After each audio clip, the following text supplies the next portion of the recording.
Good morning from Beijing. Hello and welcome to watch our special live coverage on China's National Day celebrations. I'm Xinhua News Agency correspondent Mu Xuyao reporting live from Tian'anmen Square in downtown Beijing. This year marks the 70th anniversary of the founding of the People's Republic of China. 70 years ago, right on this square, on October the 1st, 1949, the founding of PRC was announced here.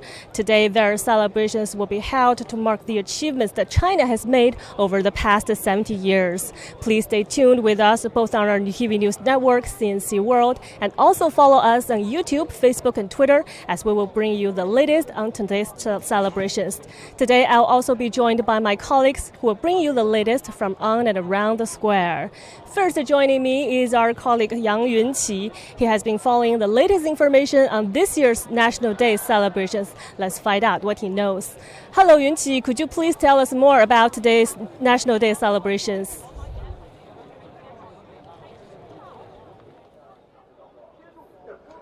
Hello, Shuyao. In about half an hour from now, a grand gathering will officially kick off on the Tian'anmen Square.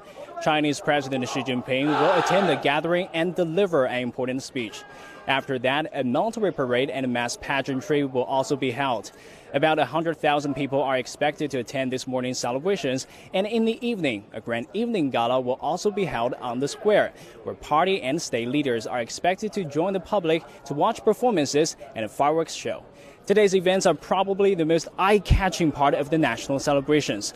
Over the past few days, some high-profile events have already been held in Beijing, including the awarding of the national medals, friendship medals, and the national honorary titles. And on top of that, the issue of stamps, featured exhibitions, and street decorations, of course. Yesterday was also China's Mother's Day, so a ceremony was held here on the Tian'anmen Square to commemorate the people's heroes. Apart from Beijing, the national capital, festivities are also being held across the country. Now let's ask my colleagues in the studio to show you a video clip about how the PRC's founding anniversary is celebrated nationwide.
祝祖国繁荣昌盛。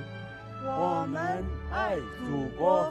我的祖国和我，像海和浪花一朵。浪是那海的池子，海是那浪的依托。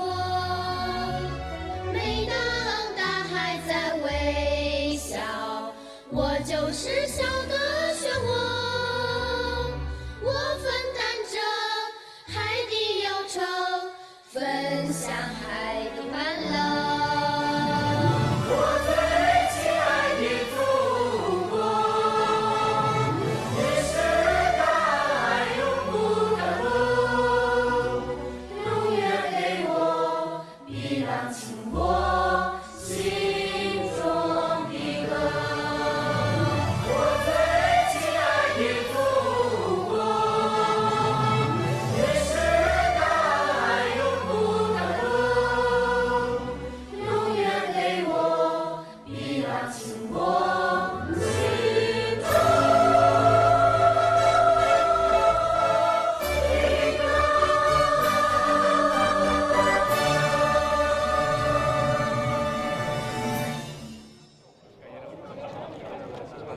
Well, that's how Chinese people have been celebrating the National Day across the country, as this year marks the 70th anniversary of the founding of New China. An anniversary is time to mark and recall the past. Now let's spare some time to recall the achievements that China has made over the past 70 years. Joining me now is our correspondent Huang Aiping. She's in front of the Tian'anmen Gate Tower. Let's bring her in. Hello, Aiping. We know that China has been developing rapidly, so could you please share with us some facts and figures on China's development? Well, thank you, Xu Yao. I'm standing just in front of the Tian'anmen Gate Tower. 17 years ago, it was on this gate tower that the founding of the People's Republic of China was announced. And during the past 7 decades, China has witnessed significant changes in many aspects. We start with economy. China has grown from one of the poorest countries in the world to the second largest economy on earth. The country is now the largest contributor to global growth. And in terms of poverty alleviation, in 1949, China was an agrarian country struggling to feed its own people. 70 years on, nearly 800 million Chinese people have been lifted out of poverty. 800 million, that's more than the entire population of the whole Europe and accounts for 70% of the global poverty reduction endeavor. And China is aiming to eradicate absolute poverty by next year. Also, China is the largest manufacturer in the world and the largest goods trade country. Its foreign exchange reserve is the world's largest as well. Apart from all these, China is also good at large infrastructure projects, space technology, deep sea exploration, big planes, bullet trains, well, just to name a few. So to help you better understand the changes that have occurred in China, we have prepared a short video clip for you which illustrates China's 70-year development with numbers. Take a look.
70 years in 70 seconds. That was a brief look at some of the achievements that China has made over the past 7 decades.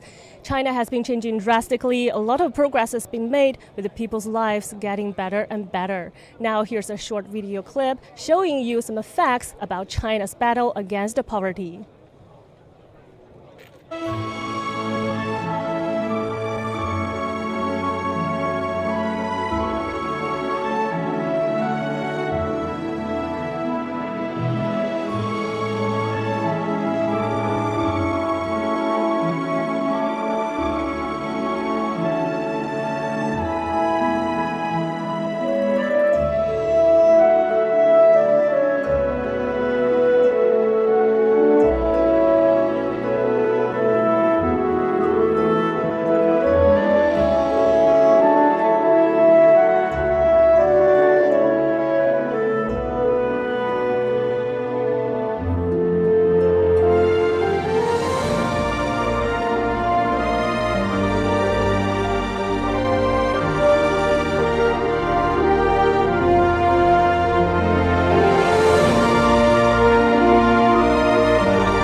Welcome back. For those who are just tuning in, you are watching a special live coverage on China's National Day celebrations, as this year marks the 70th anniversary of New China's founding. Please follow Xinhua on CNC World and also follow us on YouTube, Facebook, and Twitter for more of today's celebrations and more stories on China's development and beyond.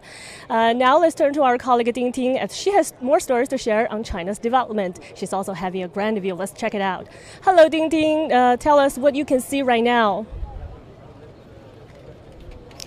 Hello, Xuyao. Right now, I'm standing on the roof of a hotel. From my position, we can have a great view of Tian'anmen Square, which lies about 1 kilometer away to the west.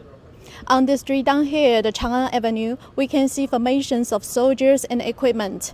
And further to the east, we can see people and floats who are getting ready to participate in today's celebrations. Later today, when the mass pageantry is held, many floats will be passing through the Tian'anmen Square, and each of them will tell the story of China's development.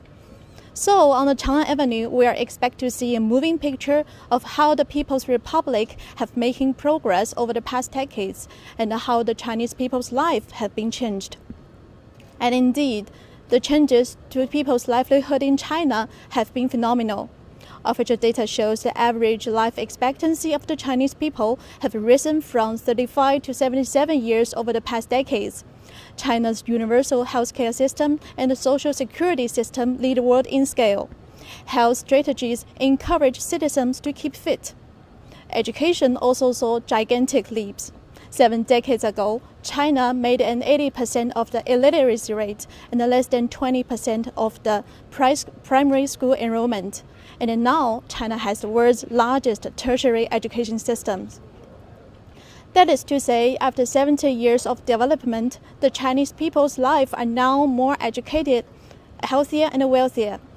And to better illustrate the changes, we will show you a video clip about how people's life has making progress from food, housing, clothing, and transportation.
Welcome back. The changes in people's lives are truly remarkable. For those who are just joining us, you are watching live from Tian'anmen Square in the heart of Beijing. I'm your host, Mu Yao, reporting live from Tian'anmen Square, bringing you the latest on China's National Day celebrations. Please don't go away, because a grand gathering marking this occasion will start very soon, followed by a military parade and a mass pageantry. Speaking of the military parade, it is one of the most important part of this year's National Day celebration. It is also the most anticipated events today. Our colleague Xie Zhao has been following the latest information on this year's military parade. Find out what he knows. Hello, Xie Zhao. Could you please tell us more about this year's military parade? I know you are standing somewhere near the starting point of today's procession.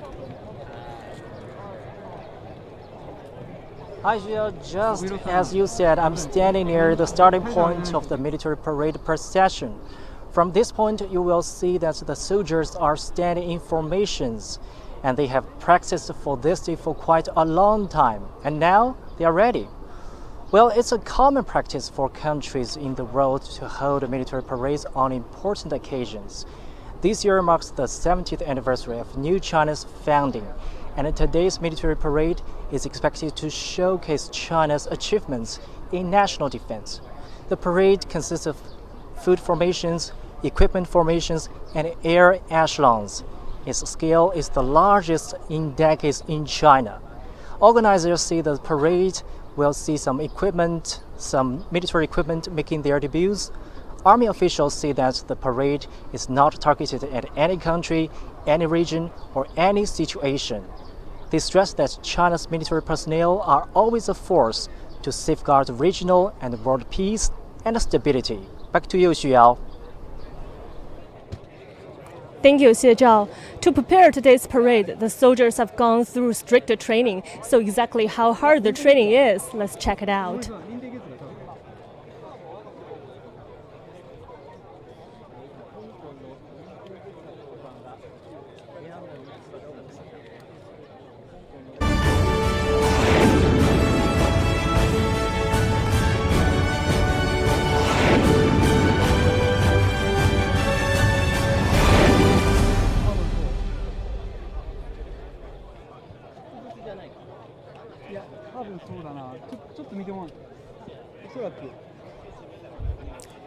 There's indeed a lot to expect from today's military parade. I'm now at a temporary viewing stand to the west of the Tian'anmen Gate Tower. People around me are journalists from home and abroad who are invited here to cover today's events. My colleague Zhang Yucheng is close to more of the people who are here to observe today's National Day celebrations. Let's bring him in. Hello, Yucheng. Tell us what you want to share with us today. Yes, Xuyao. I'm now standing at a location to the west of the Tian'anmen Square on the roadside of the Chang'an Avenue. As you can see, the temporary viewing stand have been all set up and filled with revelers. Today's celebrations draw a broad public participation. According to the officials, people representing all ethnic groups in China will participate in this great event, and the celebration activities will put the people at the center. For instance, this morning we expect more than 100,000 ordinary citizens to take part in a mass pageantry, and another 60,000 to attend the evening gala. Besides, about 30,000 members of the public have been invited to observe this grand gathering and the military parade. Among them are those who have made outstanding contributions to the Republic's founding and development, both from home and abroad. Now back to you, Xuyao. Thank you, Yucheng. Earlier, we've spoken to some foreign dignitaries and experts on the achievements that China has made over the past 70 years. Let's find out what they have to say. The event is about to begin. Impressed seeing the way the Chinese Communist Party functioned. Compared to democratic systems, they have a democracy inside the party itself, where all criticism does happen, and then when they come out with a policy, there's a unity among the people and among the leadership.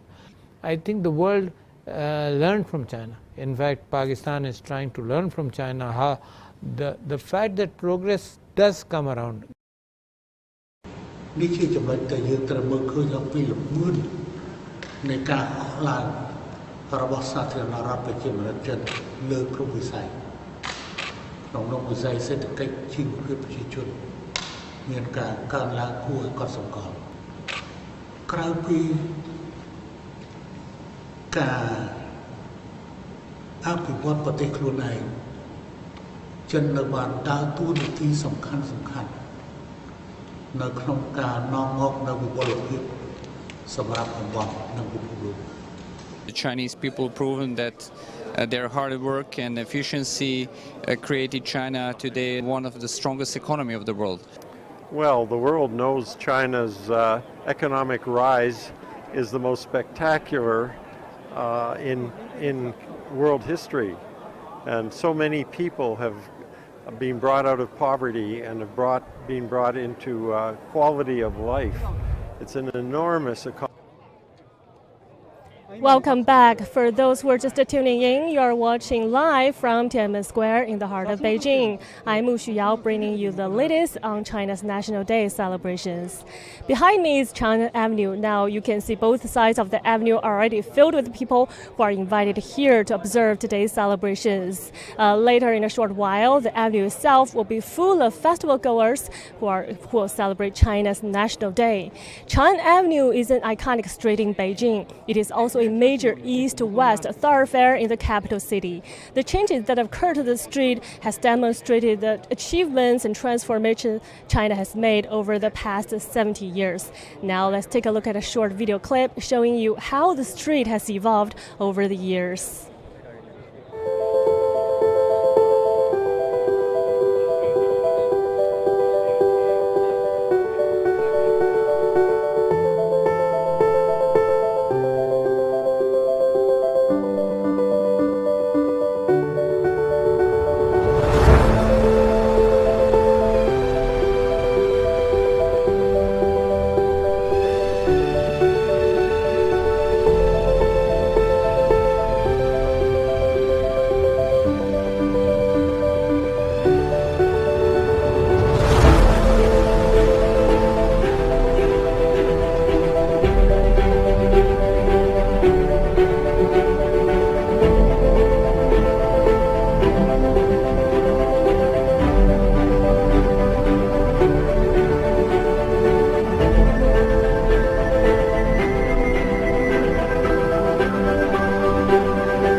The avenue has indeed witnessed a lot of significant changes taking place in the capital city. Very interesting clip.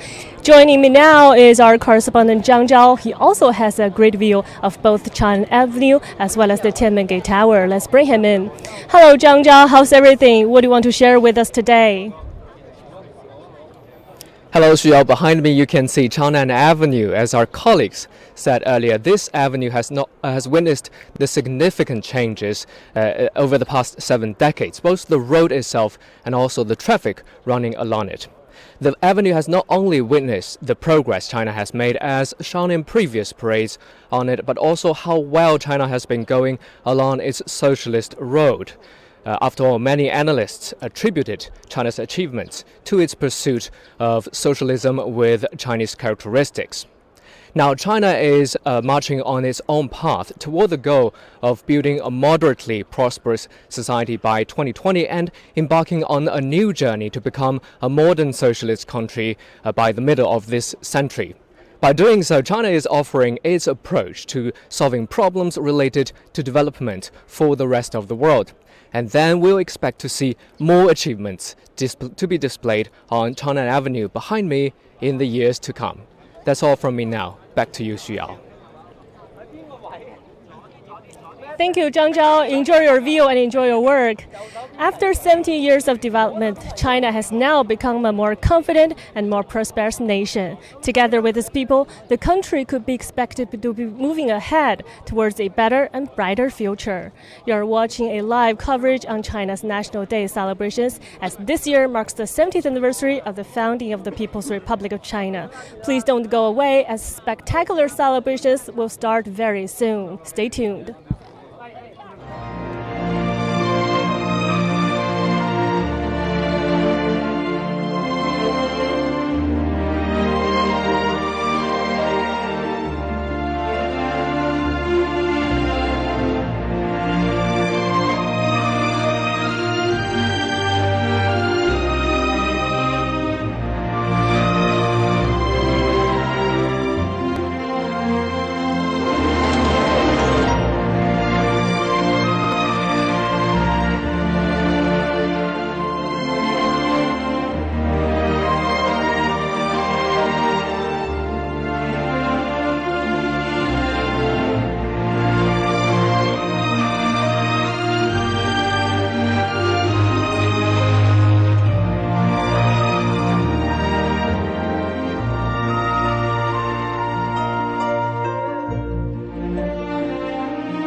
ethnic groups.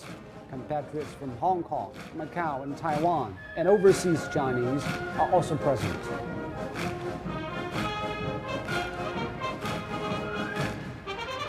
On either side of Tiananmen, in the grandstands, are those who have been honored for exemplary work in their fields, representatives of students who study abroad, foreign diplomats, and foreigners who have worked for a long time in China.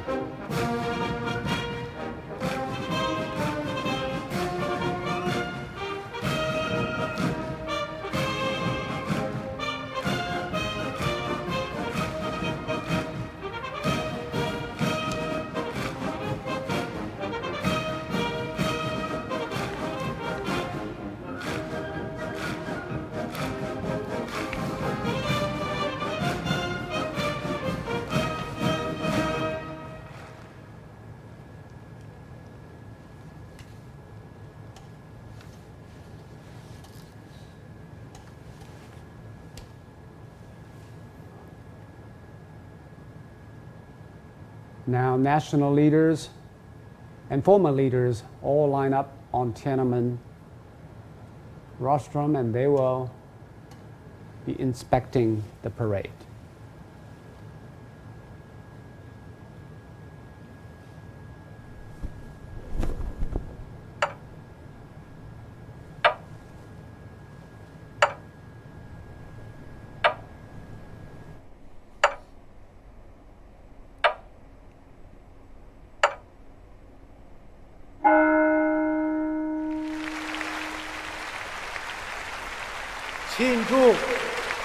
Now, I would like to announce the celebration for the 70th anniversary of the founding of People's Republic of China begins.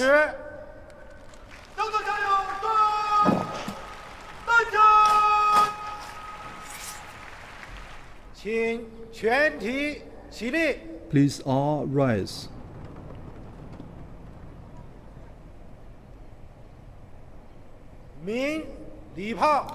Fire the salute guns.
Now a group of soldiers is walking from the monument to the people's heroes to the flagpole. The monument is dedicated to the men and women who toiled, sweated, bled, and often made the ultimate sacrifice for the founding of this country.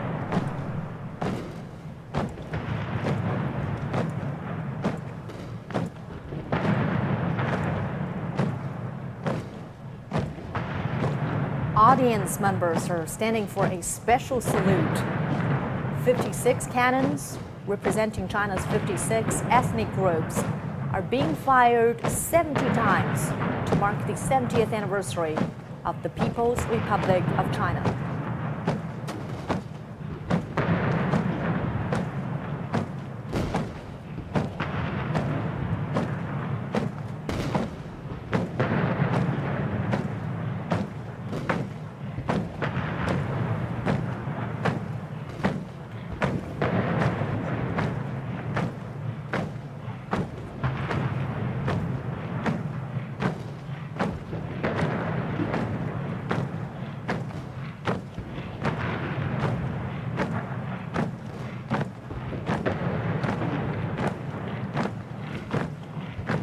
Well, the Euro salute for national celebration is 28 guns, and that number represents the difficult and glorious course from the founding of the party in 1921 to the founding of New China in 1949.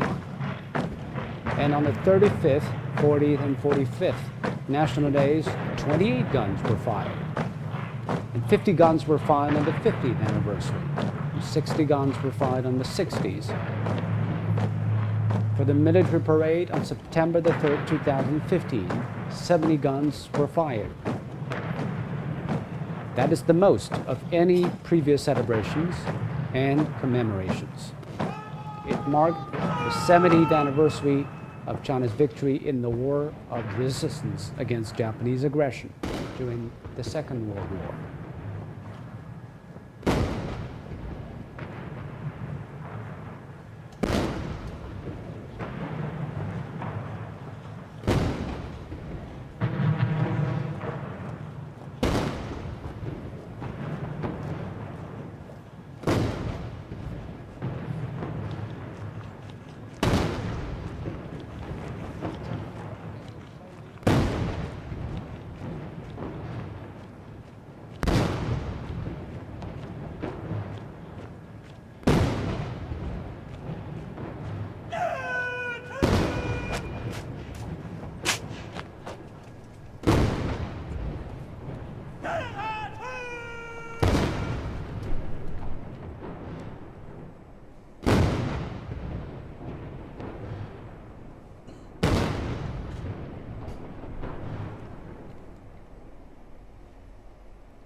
Now raise the national flag and sing the national anthem.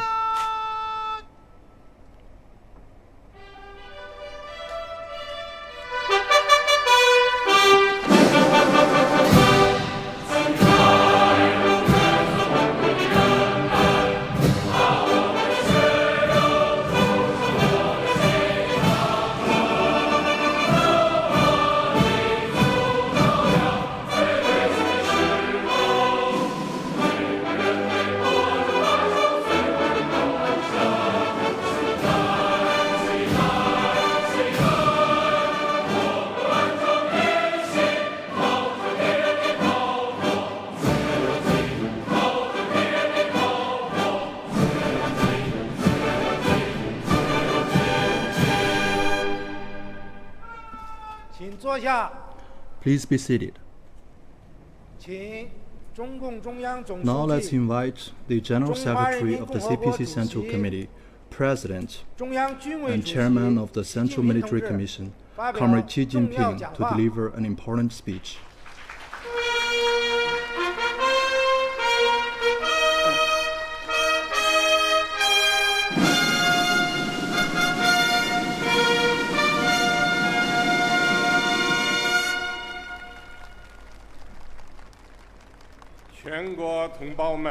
My fellow countrymen, comrades, friends, today we are gathered here to celebrate the 70th anniversary of the founding of the People's Republic of China. At this moment, people of all ethnic groups in China and Chinese men and women all over the world are filled with great joy and happiness, proud of this great country, and sending good wishes to our great motherland. Here, on behalf of the CPC Central Committee, the National People's Congress, the State Council, the CPPCC, and the Central Military Commission, let me express my deepest tribute to the revolutionary heroes and martyrs for their immortal contribution to national independence, people's liberation, the building of the nation, and the well-being of the people. 表示深切的怀念，向全国各族人民 Let me congratulate 和海内外爱 people 国 of 同 all 胞， ethnic groups and 致以热 patriotic 烈的 Chinese 祝贺， all across the globe. 向关心和支持 Let me also extend 中国发展 my 的 sincere gratitude 各国朋 to 友 friends of all 表 nations 示衷 who 心的 have 感 cared 谢。 for and supported China's development.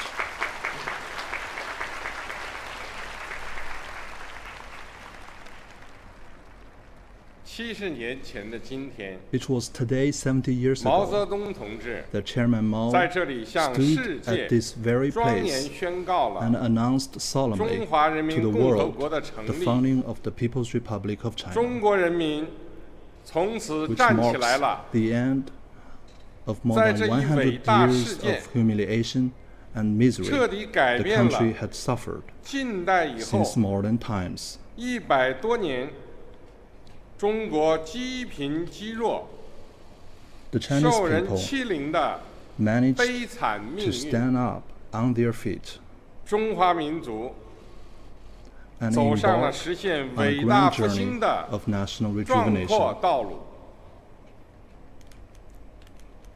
70年来， Over 70全 years, 国各族人民 the 同 Chinese 心同 have 德， been united as one 艰 people, 苦奋斗， and through hard work 取 and 得了令 perseverance, 世界 we have 刮目 scored 相看 unparalleled 的伟大 achievements. 成就。今天， Today, 社会主义中国 a socialist China 巍然屹立 is 在 standing 世 in the 界 east 东 of the 方， world, 没有任何力量 and there is no force 能够撼动 that can shake the 我们 foundation 伟大 of this 祖国 great 的地 nation. 位，没有任何 No 力量 force 能够阻 can 挡 stop the Chinese people 中国人民 and the Chinese 和 nation 中华民族的 forging 前进 ahead. 步伐。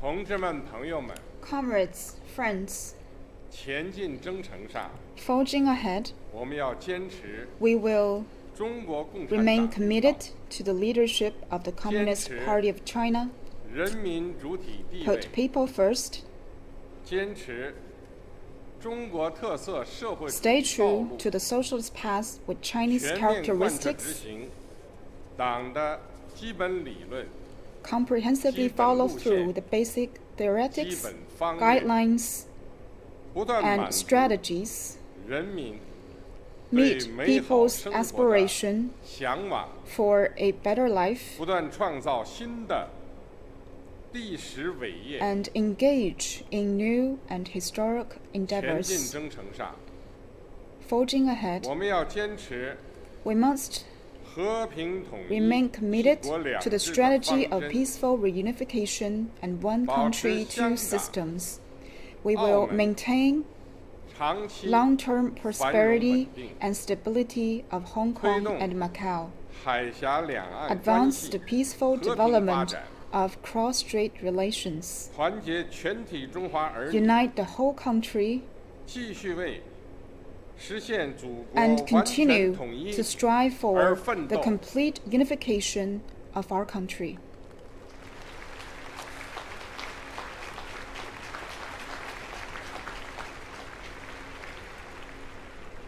前进征程上， Forging ahead, 我们要坚持和平发展 we 道路， must remain committed to the path of 奉 peaceful 行 development, 互利共赢的开放战 uphold 略， the open strategy of 继续同 win-win 世界 cooperation, 各国人民 and 一道， continue to join hands 推动 with 共 all the 建 peoples in the 人 world 类 to 命 build 运 a 共同体。 community of a shared future for mankind.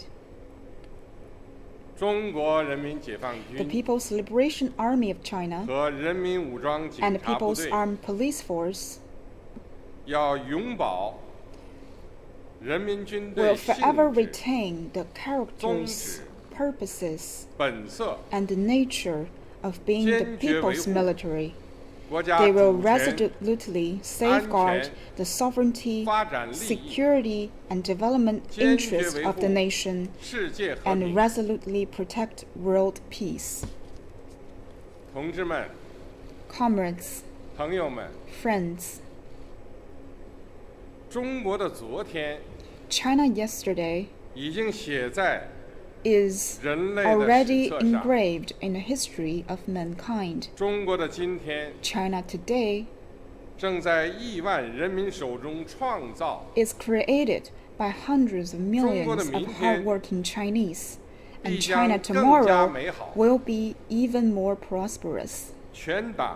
The party, the army, and the people of all ethnic groups must be more firmly united. Remain true to our original aspiration and keep our mission firmly in mind. We must continue to consolidate and develop this People's Republic and continue our struggle to achieve the 2 centenary goals and to realize the Chinese dream of national rejuvenation.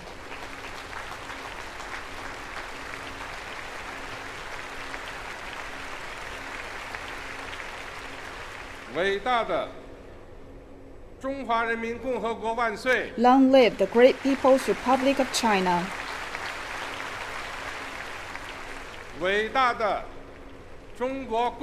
Long live the great Communist Party of China.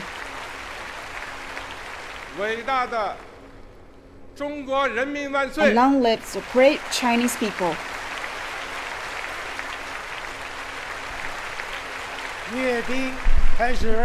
Now the military review starts.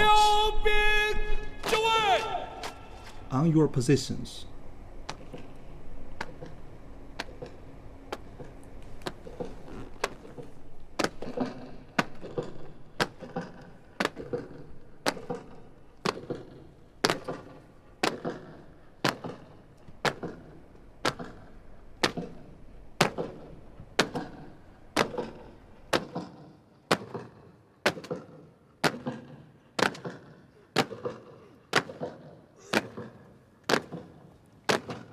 First up, the pace setters. Now you can see 60 soldiers marching towards their designated spots. They help mark areas where the parade will take place.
Of the Central Military Commission, which commands the military.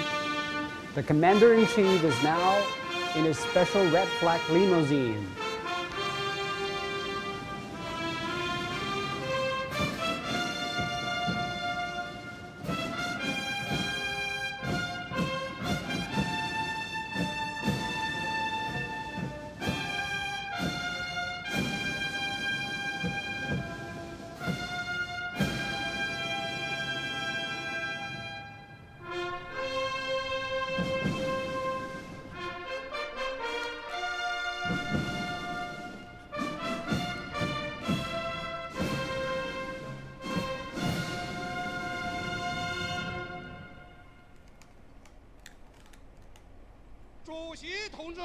Mr. President, the military is assembled in order and ready for your review.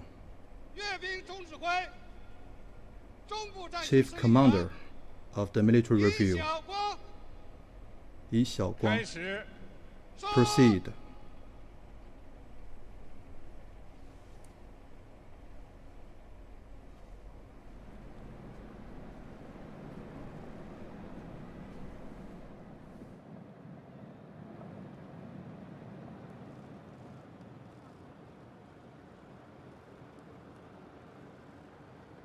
Going to be a new special ceremony. Xi Jinping will pay his respects to the party flag, the national flag, and the military flag.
们辛苦了！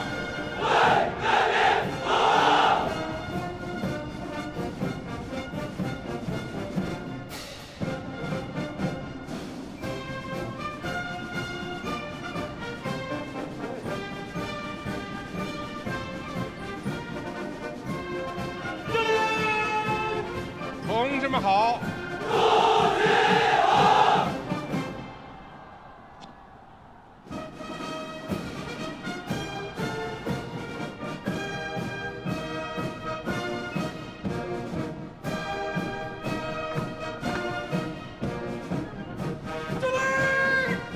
同志们辛苦了！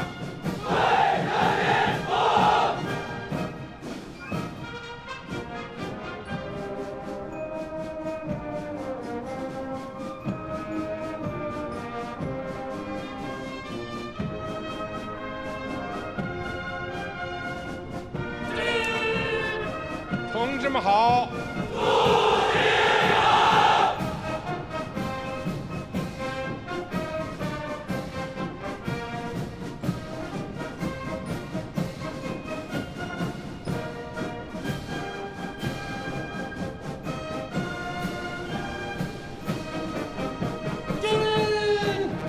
同志们辛苦了！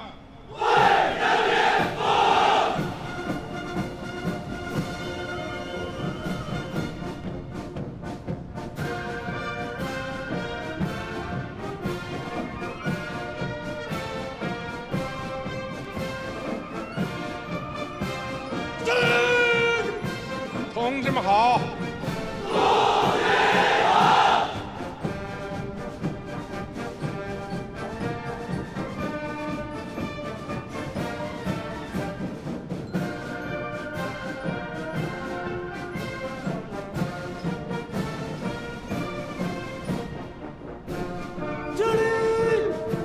同志们辛苦了！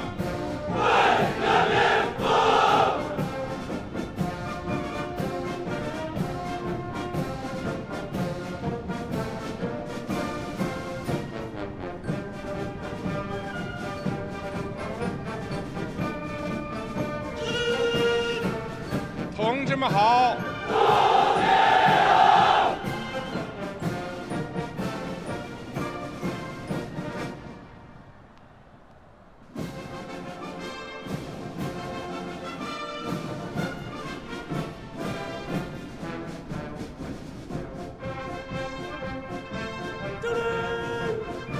同志们辛苦了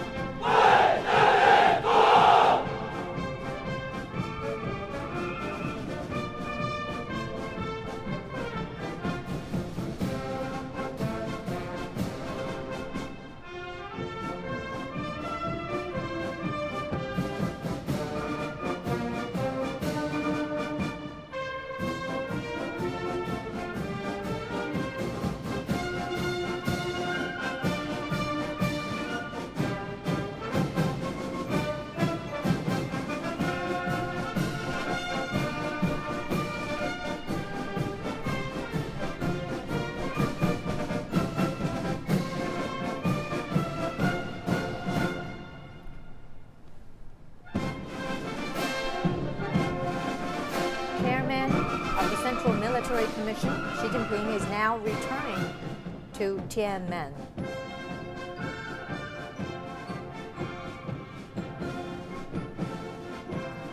And we will hear slogans being chanted on strengthening the military.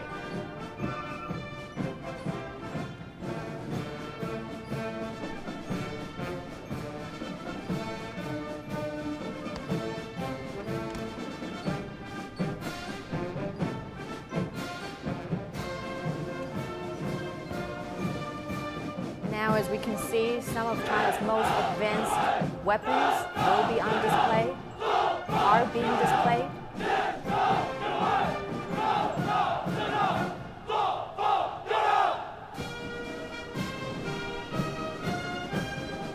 As we mentioned earlier, the President is also the chairman of Central Military Commission.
soldiers are now getting into parade formation as the military's band plays. They are waiting for the commander-in-chief to ascend the Tian'anmen.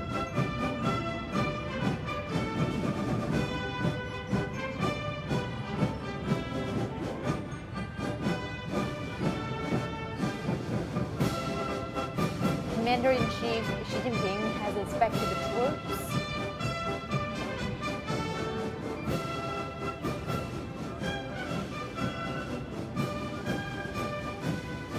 And this is Xi's first National Day military parade as China's president. There have been other occasions. One was the September the 3rd China Victory Day parade in 2015. It marked the 70th anniversary of the victory of the Chinese People's War of Resistance against Japanese aggression and the end of the Second World War. Another first was foreign troops back then. Most of them were China's allies during the war. At that parade, Xi Jinping announced a troop cut of 300,000, saying China would continue to take the path of peaceful development.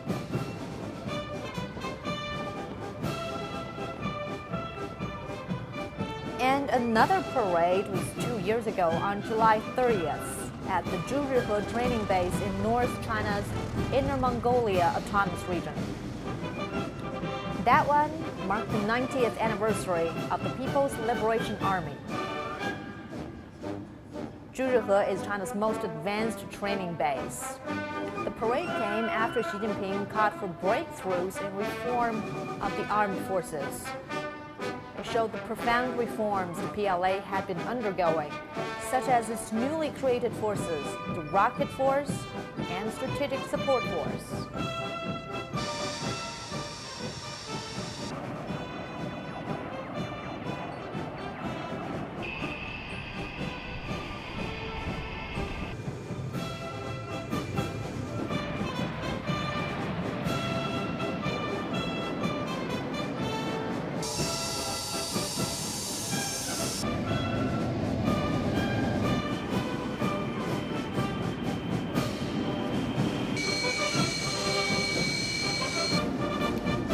Now the troops are ready to start. 47 formations on the ground and 12 echelons in the air. They will start passing Tian'anmen Square in a while.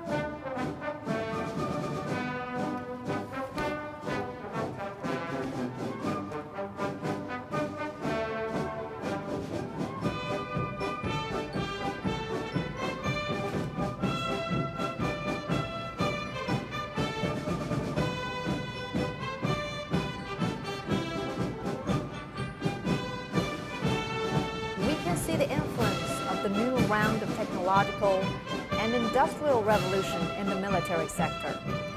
This includes cutting-edge technologies such as artificial intelligence, quantum information, big data, cloud computing, and the Internet of Things. International military competition is undergoing rapid, historic changes with information technology, and this trend is long-range precision, intelligent, stealth, or unmanned weaponry and equipment.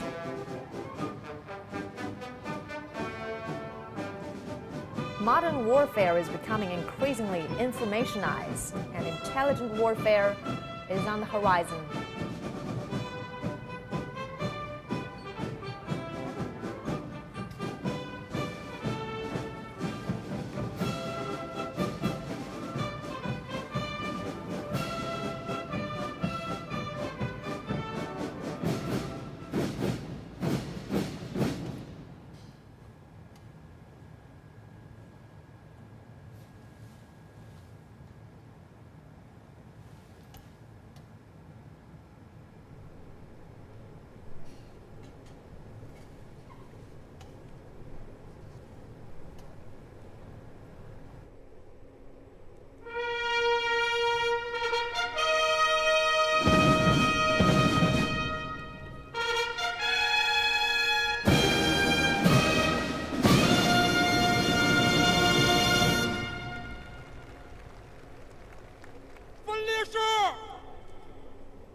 The military parade begins.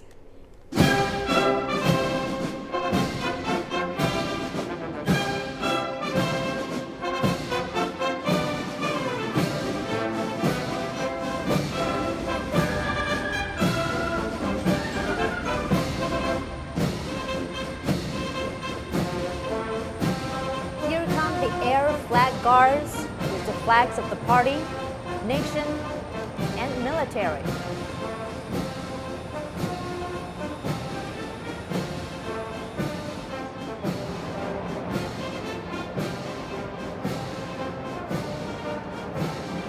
And the 20 helicopters are forming the number 70 to commemorate the 70th anniversary of the People's Republic of China.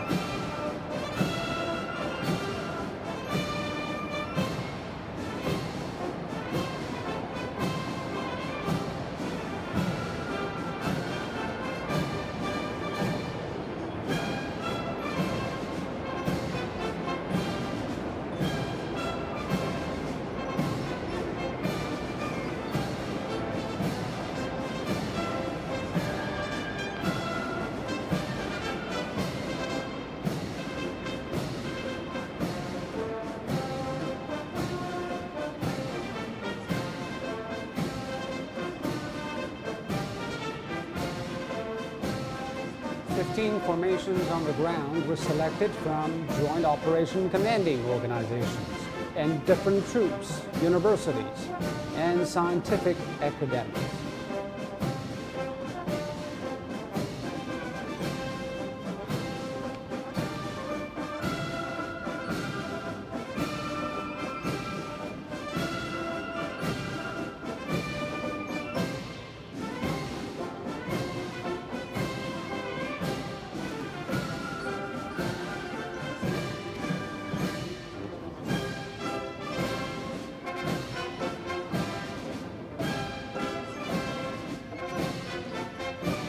Four generals, 2 lieutenant generals, over 100 major generals, and nearly 15,000 officers and soldiers are taking part in the parade.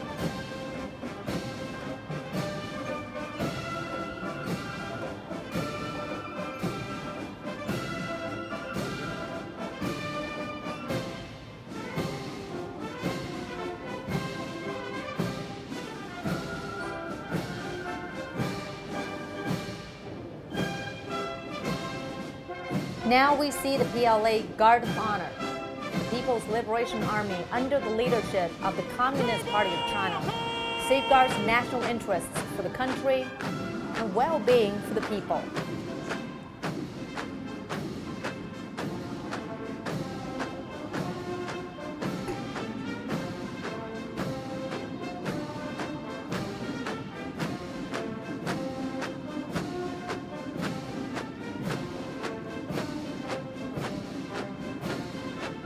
PLA has 5 professional service branches: Ground Force, Navy, Air Force, Rocket Force, and Strategic Support Force. Next up, the Leader Commander Division.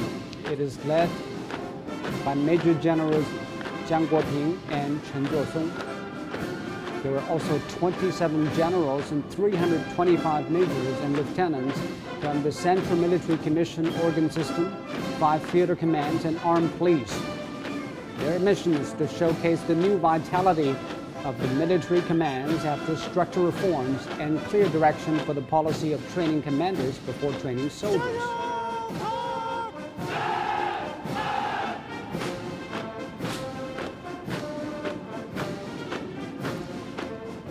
Up next is the PLA Ground Force, led by Major Generals Lin Xiangyang and Tang Xinhua. The ground force traces its origins to 1927. It's the largest and oldest branch of the armed forces, serving as the military wing of the PLA. It's been charged with the strategic requirement of mobile operations and multi-dimensional offense and defense. That means raising its capabilities for precise, multi-dimensional, and sustainable operations. See the PLA Navy leading the team of Rear Admiral Zhou Mingwei and Liang Xu. Its original mission was to protect territorial waters and support island combat. Over the years, the Navy has expanded its mission to include comprehensive combat at sea, strategic deterrence and counterattack, safeguarding the sovereign rights and interests at sea, and protecting strategic passageways.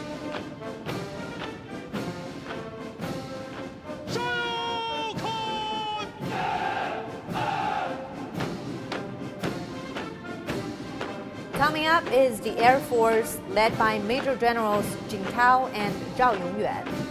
It comprises aviation, ground-air defense, radar, airborne, and electronic countermeasures arms units. This year, the Air Force turns 70. Its mission is to become a modern and strategic force that integrates aviation and space power with enhanced strike and defense capabilities.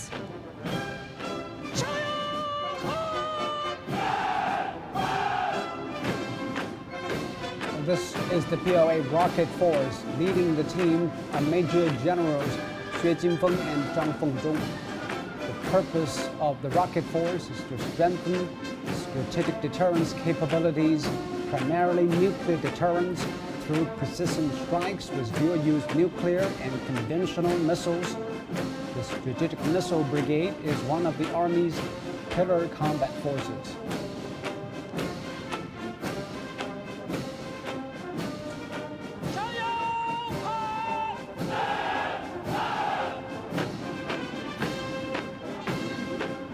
Coming up is the Strategic Support Force, led by Major Generals Wang Xuewu and Kang Baihai. Strategic Support is making its first appearance in the National Day Parade. It's a new type of combat force established to maintain national security.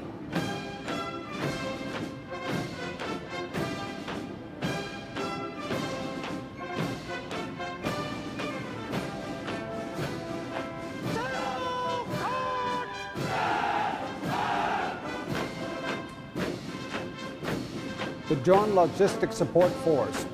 This is also their National Day Parade debut. They're led by Major Generals Liu Xiangdong and Ren Yanbing. Logistics support is crucial as modern warfare requires tremendous supplies of energy and resources.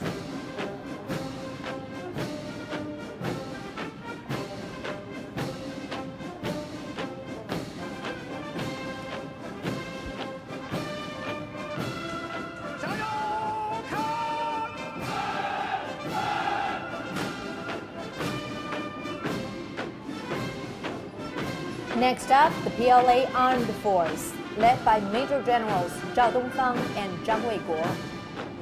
The armed police work in safeguarding national security and public well-being as a support to the party and the people. They perform multiple functions in maintaining social stability.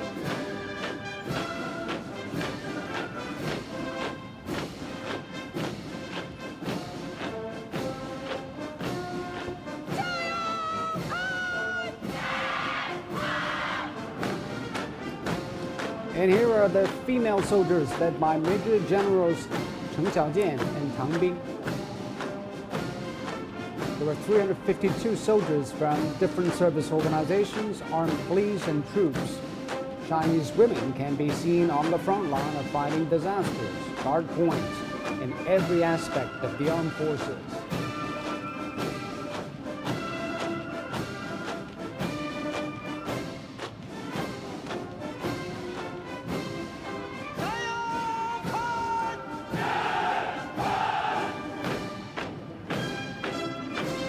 Now comes the Researchers Division, led by Major Generals Yi Shuqiang and Wen Fuxing. They come from military institutes, the National University of Defense Technology, PLA Academy of Military Science, and PLA National Defense University.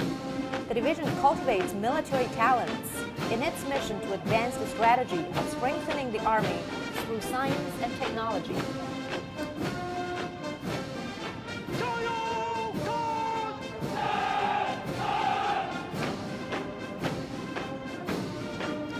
Next up, the Civilians Personnel Division, led by Wang Haitao and Wang Huayan. Military reform has called for the recruitment of outstanding talents across different fields. They apply their specialized knowledge and experience.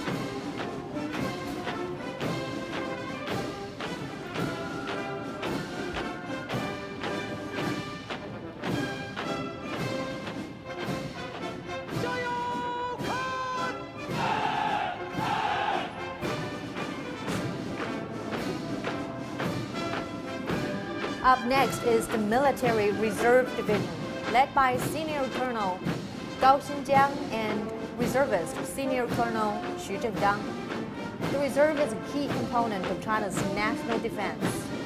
The reserve conducts regular training to drive its reform, promoting integrated development of reserve and active forces.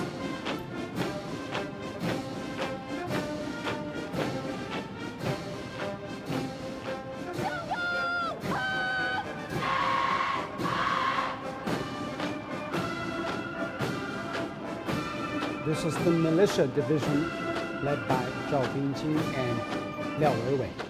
The militia comprises female soldiers from different fields in Beijing. They are a very vital complementary force to the Army, receiving regular training to maintain their combat capabilities.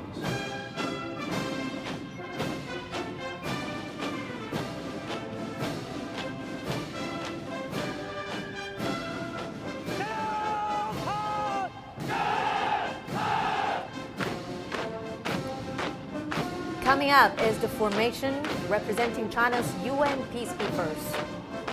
They are led by Major Generals Xu Youze and Ma Baochuan. China contributes the most troops among the 5 permanent members of the UN Security Council. There are over 2,500 Chinese serving in 7 mission fields, with 8,000 on reserve duty. 13 Chinese peacekeepers have died in foreign lands.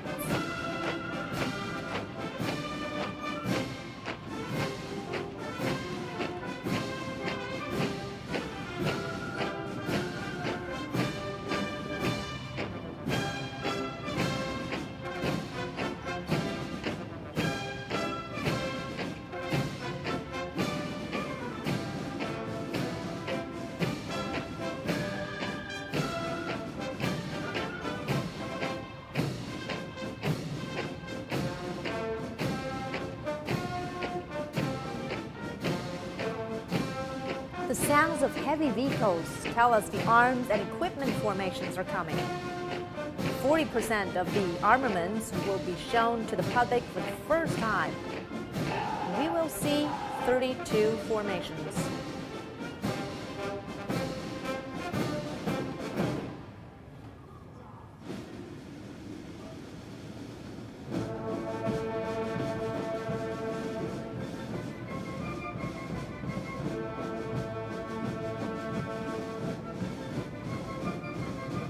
This is the Flag Guard formation. They're representative from renowned and elite forces. Leading the formation are General Liu Yuejun, Lieutenant General Wang Jianwu, General Zhao Zongqi,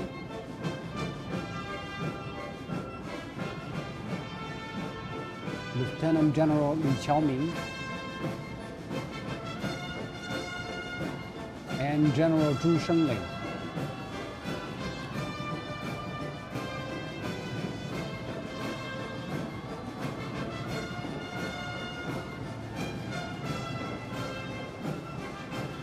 They are the main commanders from the Army's 5 theater commands, and the flag shows the heroism of the soldiers during different periods of their fight for the national interests. Under these flags, the party and people fought together to gain independence and a new republic.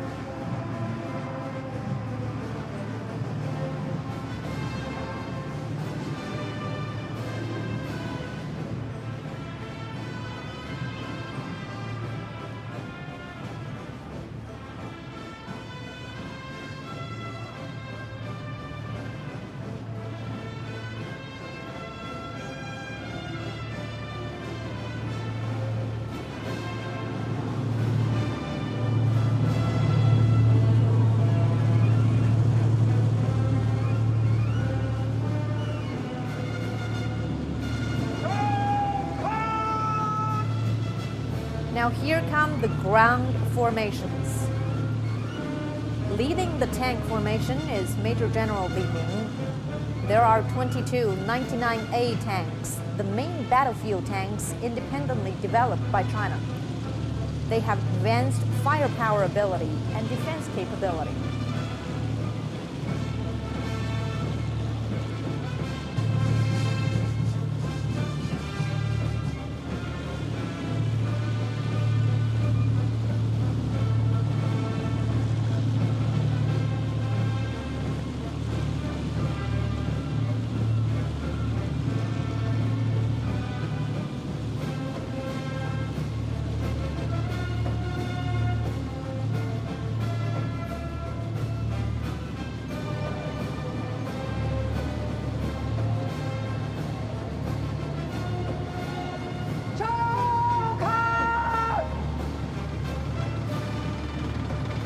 Is the light armed vehicles led by Major Generals Huang Dewang and Wang Yongsheng. The 04A tracked IFVs and 15 light tanks are highly mechanized. Their ability to respond rapidly to potential threats has them on the front line of emergency land battles.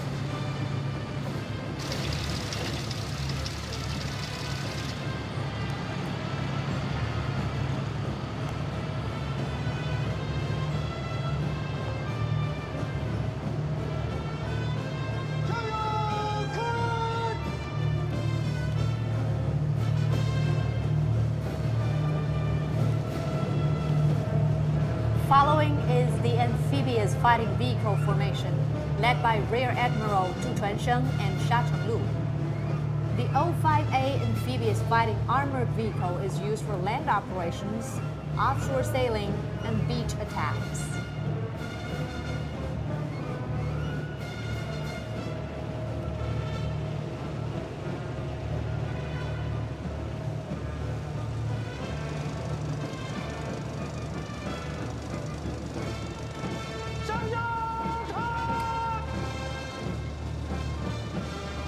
This is the airborne fighting vehicle formation led by Major Generals Qiu Huolin and Chen Tao.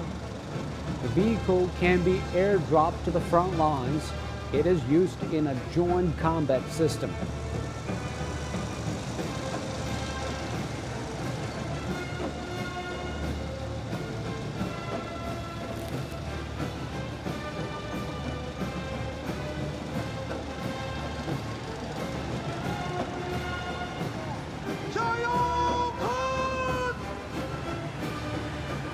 Up next, the self-propelled gun formation, led by Major Generals Zhang Jianfeng and He Jikang.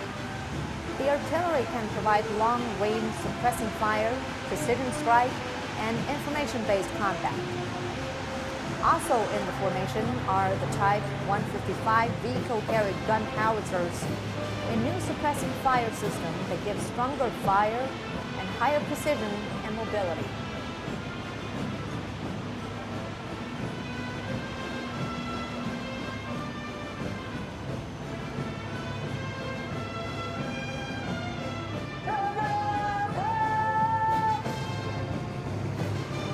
Here comes the anti-tank missile formation, led by Major General Zhou Meiyu and Li Zhenling.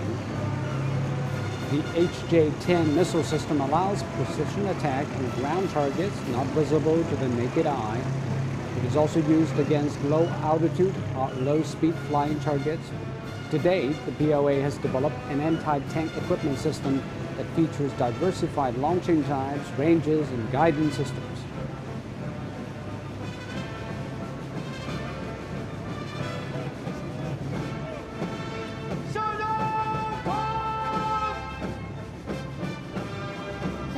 a special equipment formation led by Major Generals Tian Yue and Wang Xinming. The combat vehicles can be used on all terrains, and the auto-gyro aircraft are used in complex battle environments. The equipment system can achieve fast delivery of weapons and forces, crucial in surprise attacks.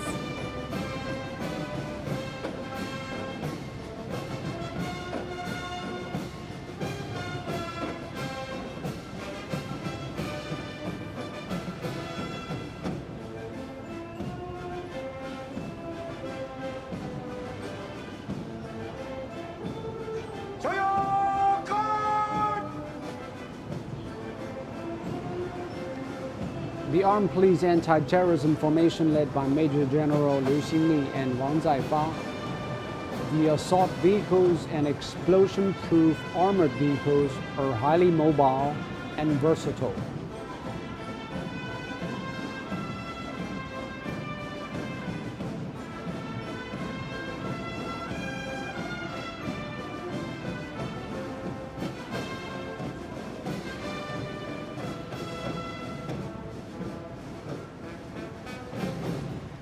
Coming up is the Naval Battle Group.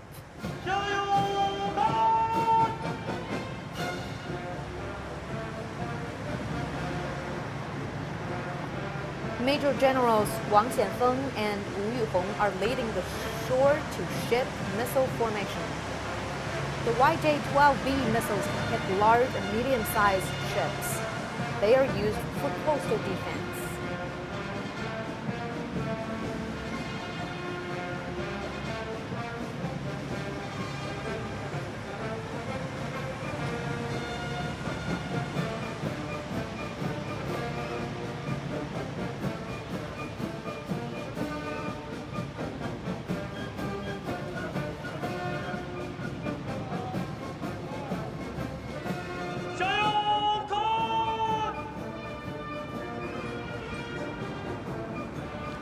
Behind them is the formation of ship-to-ship and submarine-to-ship missiles. Rear Admiral Liu Jie. The YJ-18 and YJ-18A missiles are developed for power and accuracy. They are a new generation of anti-ship cruise missiles.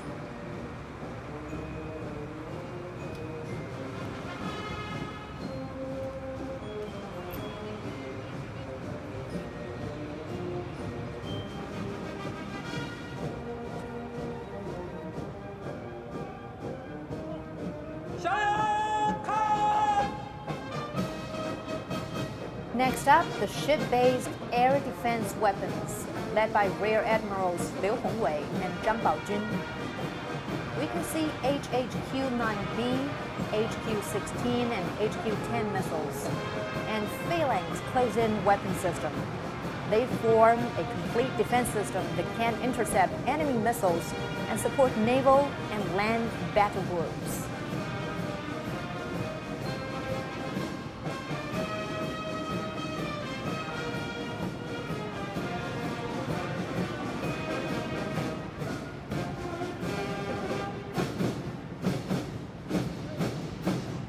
Next up is the Air Defense and Anti-Missile Combat Group.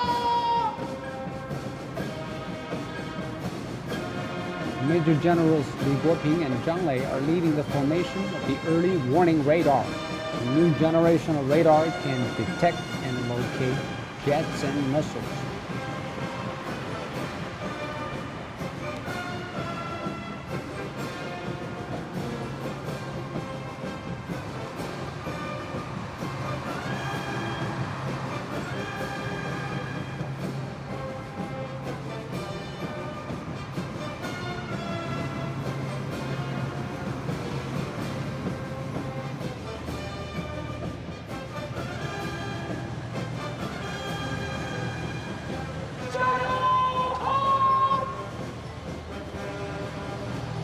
Here's the first formation of surface-to-air missiles led by Major Generals Liu Mingbao and Han Xianfeng. We are seeing the HQ-9Bs and HQ-22s. They are capable of intercepting multiple airstrike weapons in a complex electromagnetic environment.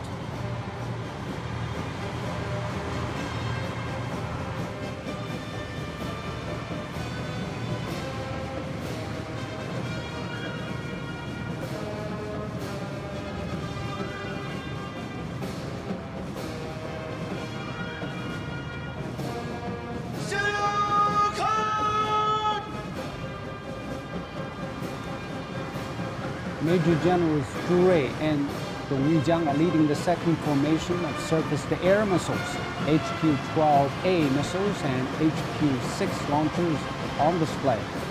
Combined, they can defend against incoming targets from various ranges and altitudes.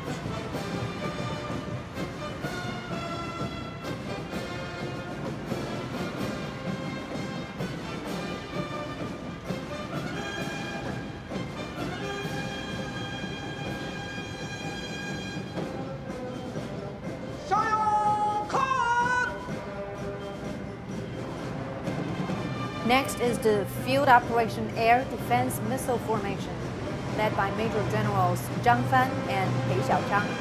We can see HQ-17As and HQ-16Bs. They can be rapidly mobilized to intercept targets.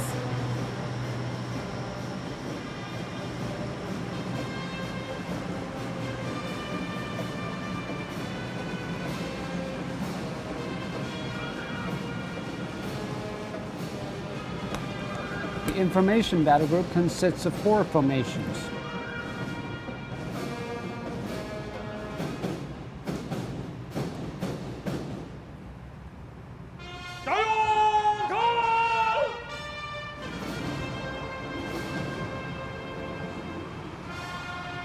The first is led by Major General Xu Guiming and Meng Fanhao.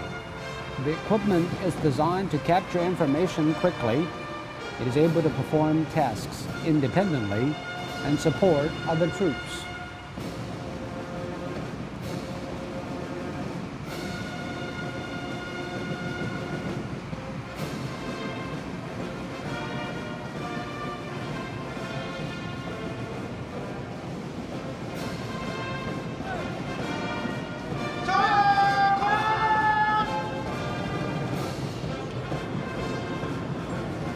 Major Generals Li Faiyi and Yang Xiaokang are leading the second formation. We are seeing jamming vehicles. The new electronic equipment can be easily deployed and mobilized in complex electromagnetic environments to allow troops to gain an upper hand.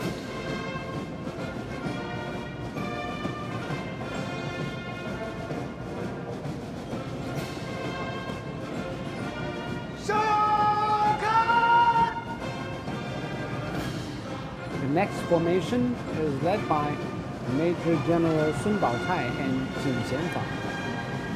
These are telecommunications vehicles. Those are the ears and eyes of troops.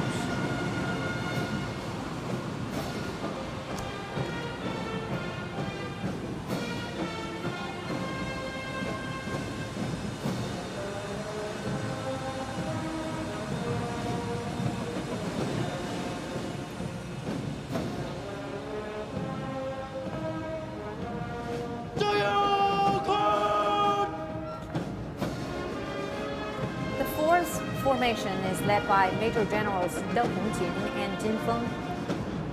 The reconnaissance and navigation vehicles can quickly obtain, process, and transmit information about combat environments. This is crucial for commanders in decision-making.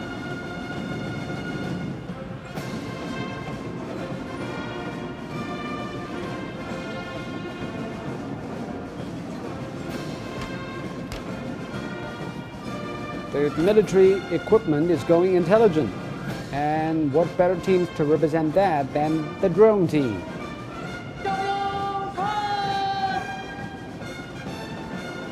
The first formation, led by Major Generals Jiang Peng and Du Qingyou, has a variety of high-altitude drones designed for reconnaissance duties.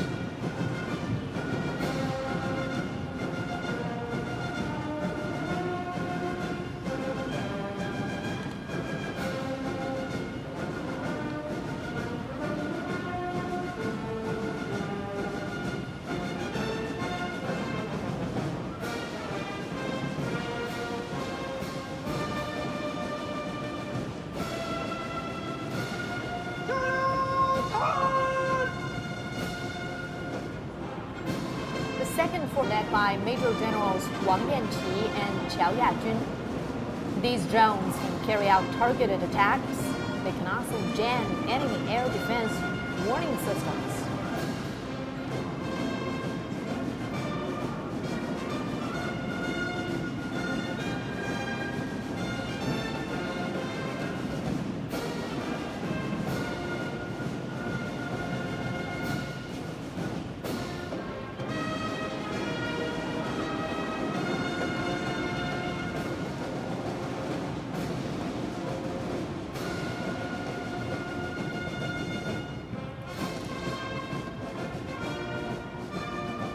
Next up is the Logistic Support Formation.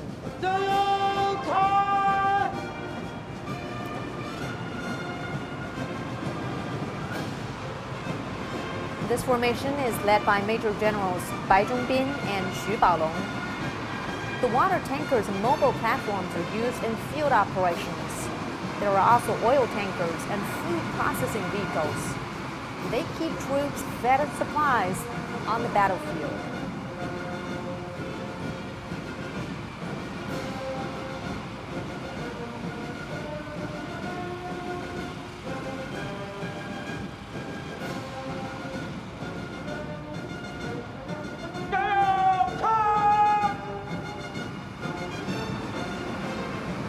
The equipment support formation is led by Major Generals Shen Zhujun and Major General Kang Xin. They provide mobile hospitals for service personnel and mobile workshops for equipment.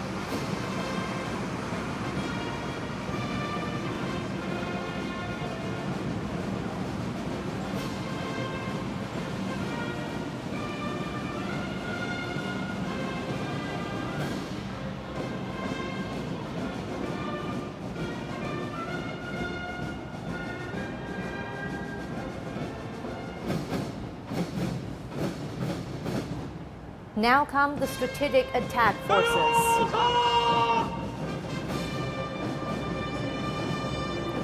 First up, the DF-17 Conventional Missile Formation, led by Major Generals Zhang Jianqiang and Wang Xingbo.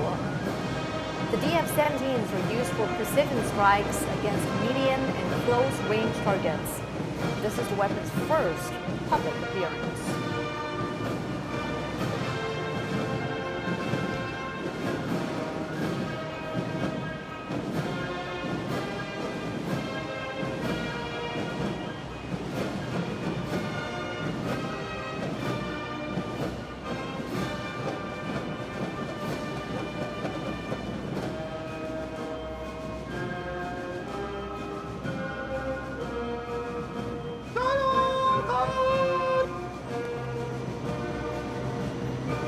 Here comes the CJ-100 Cruise Missile Formation, led by Major Generals Wang Juxian and Li Jiaqing. The CJ-100 is the latest in CJ series, and this is the first appearance in the National Day Military Parade. The hypersonic weapon features high precision and long-range strike capability, as well as fast response.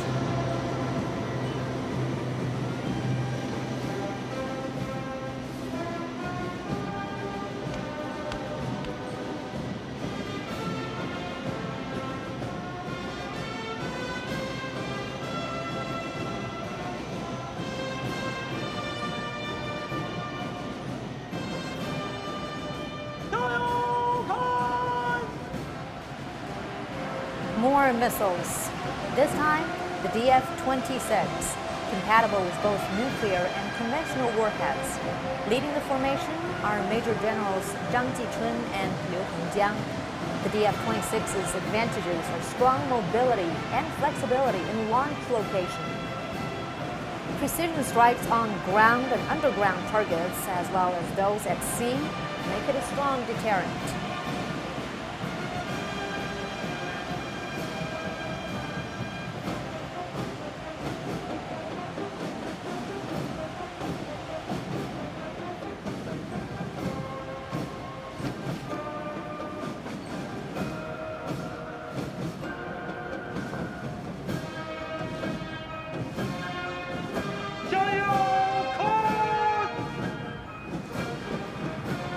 Now comes the JL-2 long-range ballistic missile formation, led by Rear Admirals Wu Dongzhu and Liu Rentao. second generation JL-2 can be launched from nuclear submarines, providing sea-based nuclear deterrence.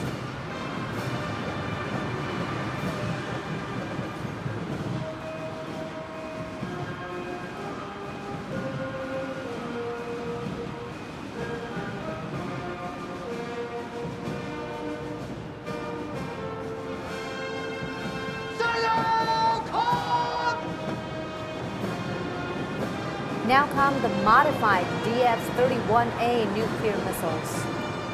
The formation is led by Major Generals Yuan Dehua and He Jun. The DF-31A is China's second-generation solid-fuel intercontinental strategic nuclear missile. It features high mobility and adaptability and allows rapid deployment and precision strikes.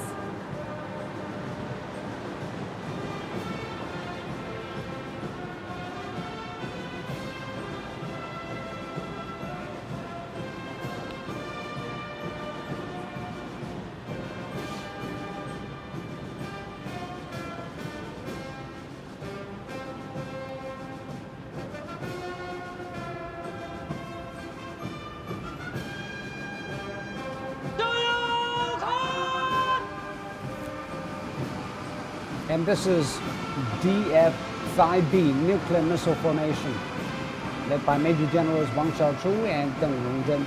The system can carry multiple warheads and excels at both assault and defense.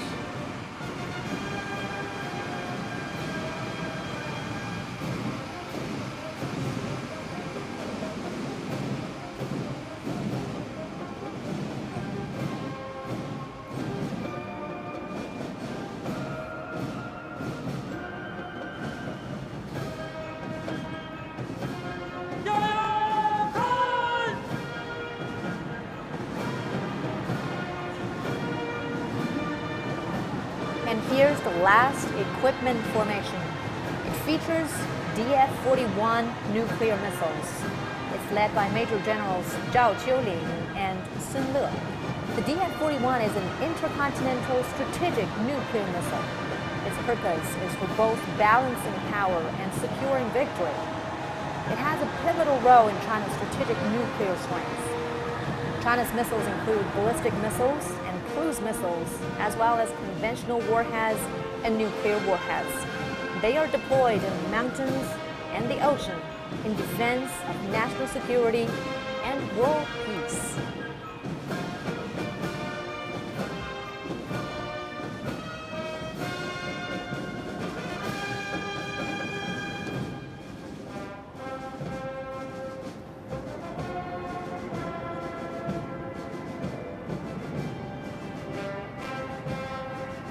Here come the air echelons. Leading way is the lead aircraft echelon.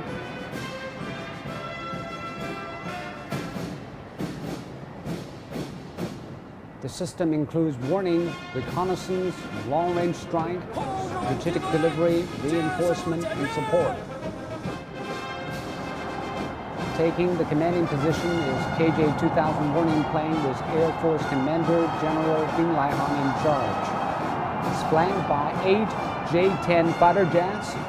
The aerial rainbow represents the 7 decades that the People's Republic has gone through.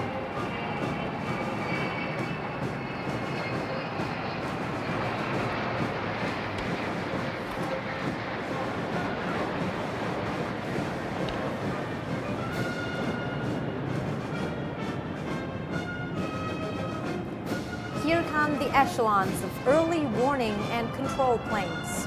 The 3 echelons display KJ-500 and KJ-200 warning planes, as well as Y-8 principal aircraft, each guarded by 4 fighter jets.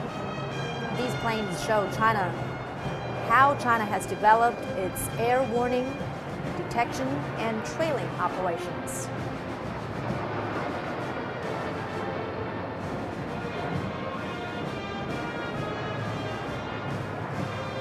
The Marine Patrol aircraft include a wedge formation of KJ-500H warning planes, making their first appearance.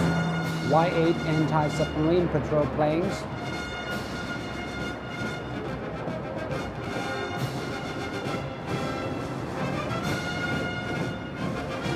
KJ-200H is Y-8 from a second wedge formation, a demonstration of compatibility with other combat platforms in defending air and maritime security.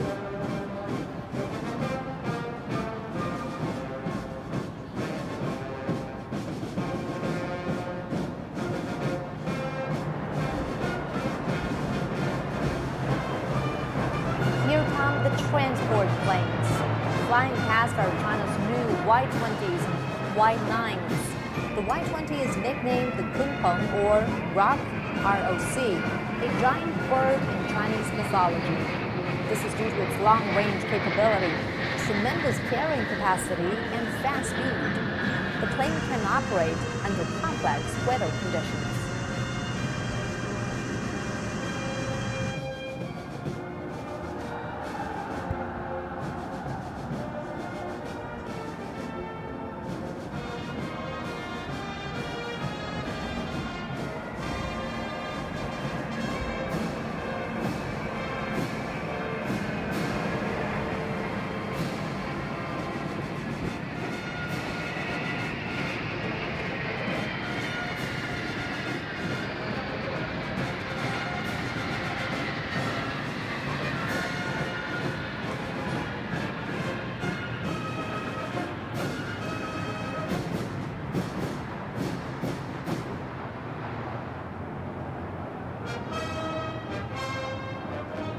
Sustainment support plane echelon. The two wedge formations include Y-9s in communication and psychological warfare, as well as medical aid. There are also Y-8s used for long-distance support, digital engagement, and digital reconnaissance. They boost the Air Force's joint operation capacity.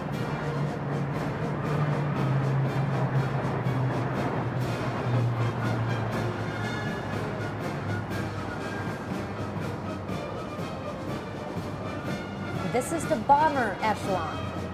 The three wedge formations include 3 H-6Ns and 6 H-6Ks.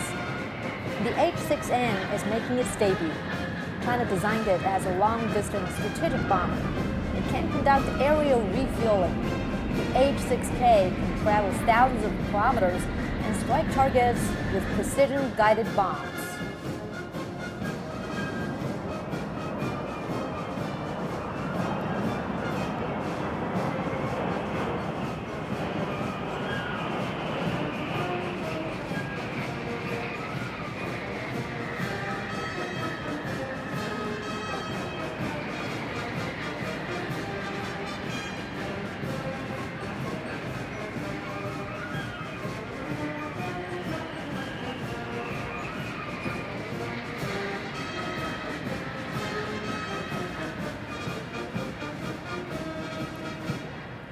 Here comes the refueler and receiver echelon. It consists of HY-6 refueling planes and J-10B fighter jets. The flying oil tanker enables fighter jets to operate for longer distances.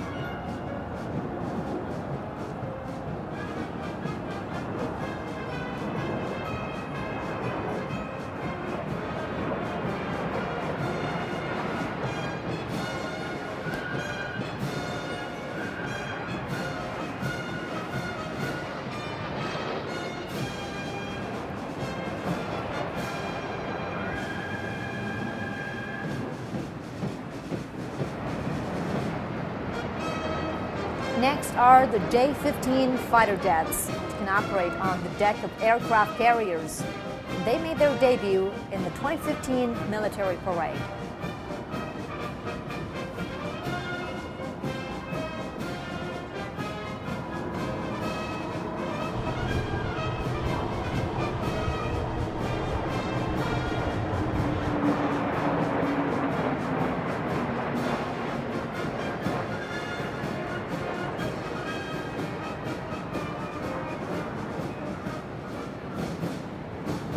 Here comes more fighter jets. Flying past are 5 J-20s, 5 J-16s, and 5 J-10Cs. China's first fighter jet completed its maiden flight in 1956. And the J-20 is China's fourth generation of supersonic stealth fighters.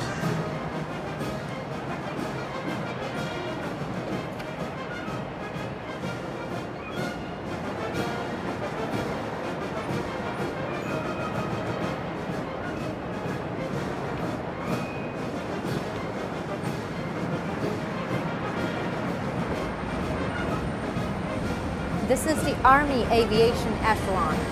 5 Z-9 armed helicopters form the reconnaissance and warning fleet. 9 Z-10s from the fire assault fleet. There are also 3 Z-19 armed helicopters, 6 Z-20 tactical utility helicopters, 9 Z-8B transport helicopters. 8 Z-19s are taking guard positions, and this marks the debut of the Z-20.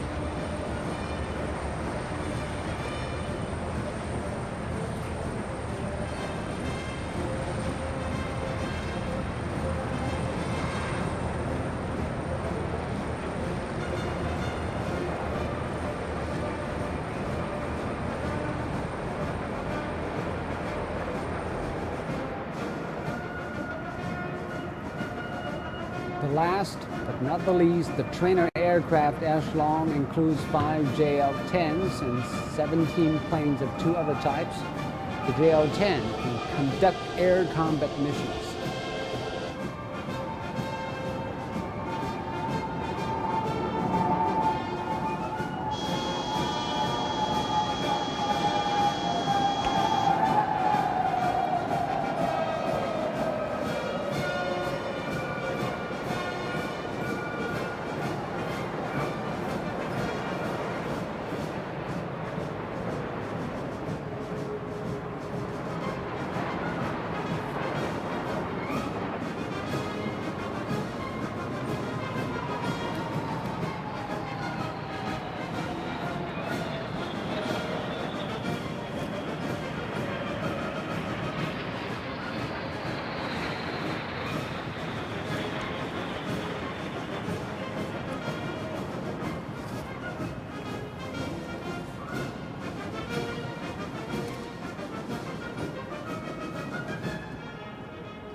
The mass parade now begins.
Of the People's Republic, the reform and opening up, and the Great Rejuvenation. It's the journey of the Chinese people under the leadership of the Communist Party of China.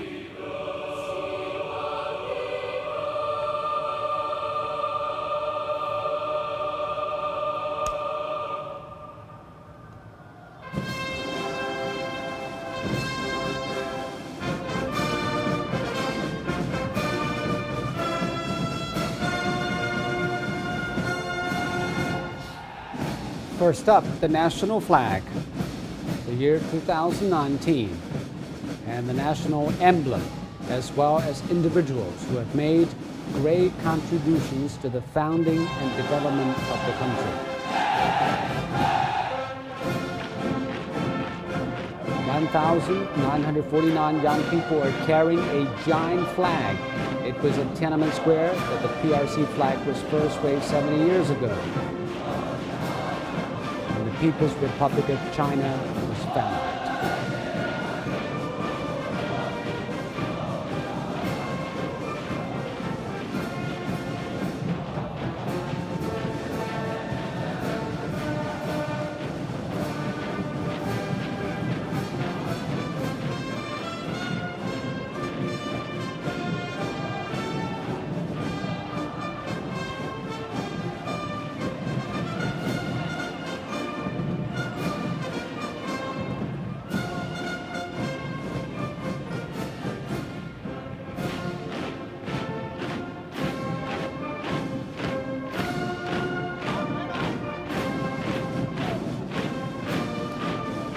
2,019 young people make up the year and the national emblem formations. In the center of the emblem is Tian'anmen, entrance to the Forbidden City. Above are 5 stars, which symbolize the unity of the people under the leadership of the party. The sheaves of wheat and rice stand for the farmers, and the cogwheel for the workers.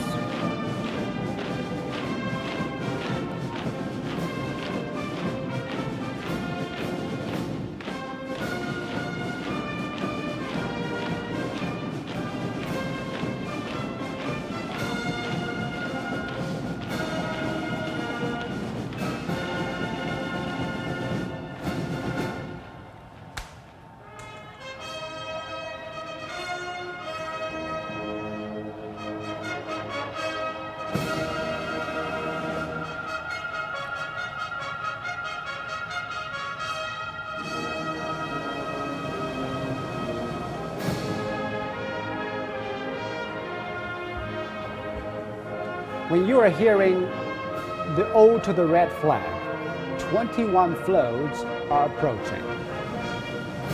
They carry representatives of the families of older generations of the party, state, and military leaders who served in the early years of the People's Republic. There are also outstanding individuals who have made great contributions to the country's development. Some of them joined the revolution before the founding of the People's Republic. We also see representatives of veterans, members of the paramilitary, and civilians who were active in military campaigns.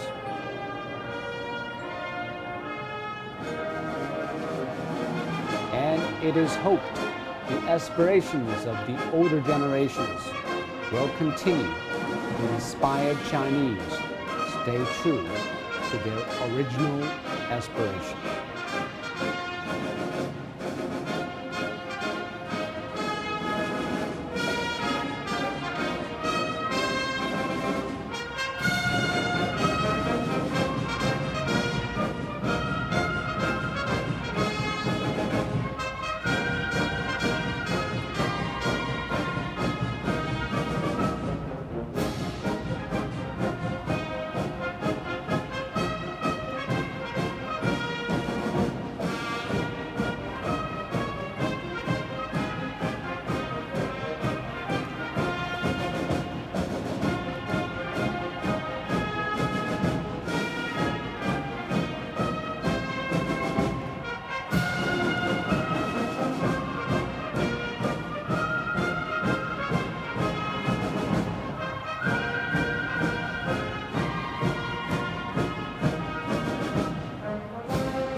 group is the formation of a new world.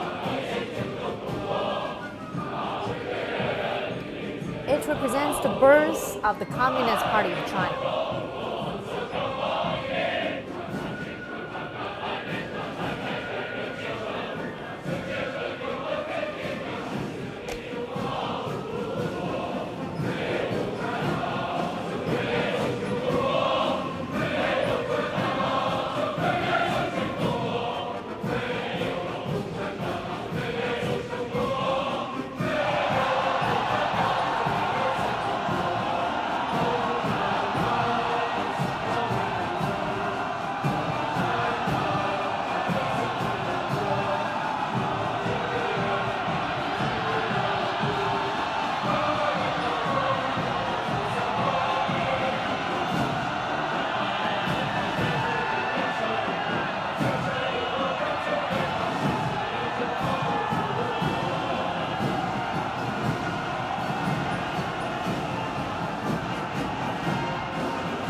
In the formation fierce battles, the three medals represent the founding of the army, independence, and freedom and liberation.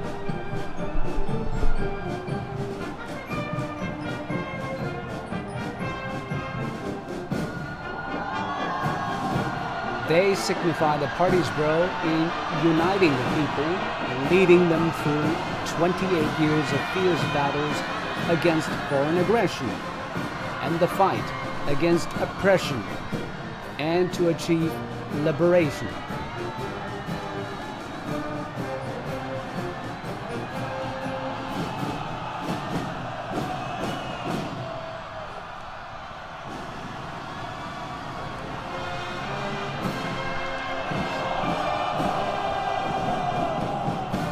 A huge portrait of Mao Zedong is the centerpiece of the founding of the People's Republic formation.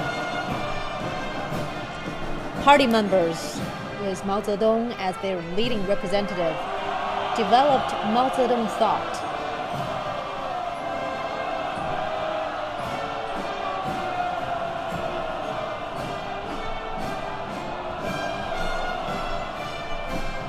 The goal of Mao Zedong's thought was a socialist revolution and reconstruction.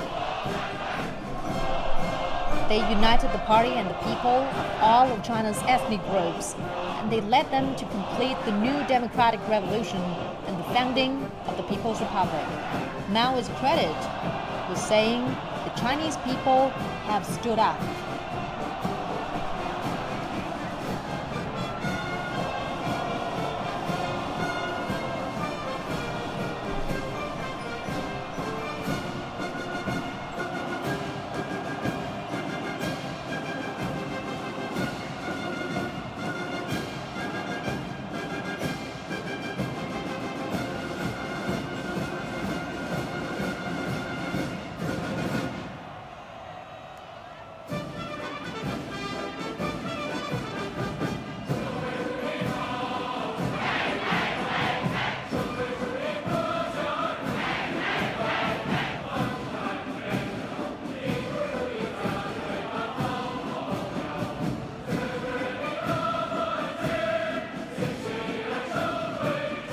This formation is the people running the country. It is a representation of hundreds of millions of Chinese who began to take control of their destiny. The sculptures show people's deputies emerging from the Great Hall, where lawmakers meet.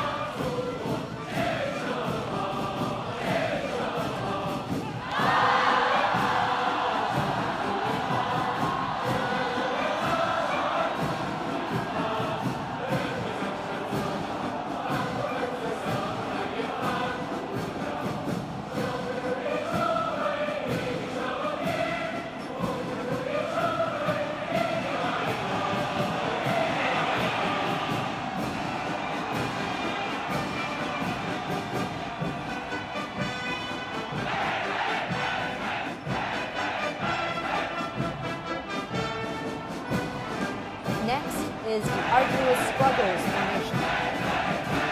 It honors workers such as Iron Man Wang Jinxi, a drilling pioneer at the country's earliest oil field.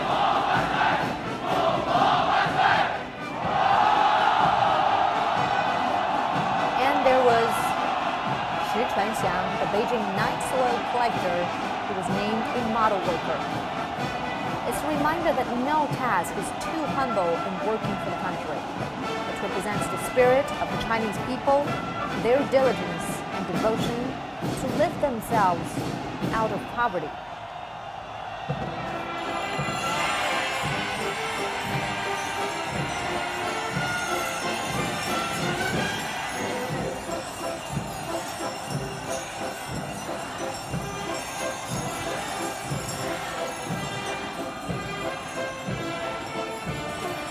These young cyclists on Tian'anmen Avenue are reviving memories of the past.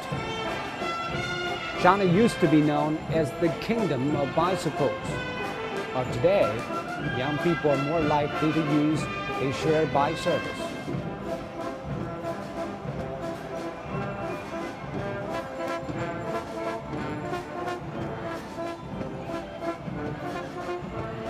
Whatever they ride, young people have always been the pioneers, and they carry the hopes for realizing the great rejuvenation of the Chinese dream.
Civilian parade is reform and opening up.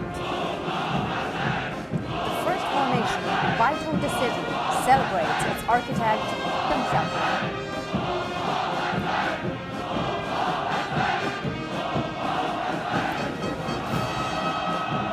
Party members, with Deng Xiaoping as their leading representative, developed Deng Xiaoping theory.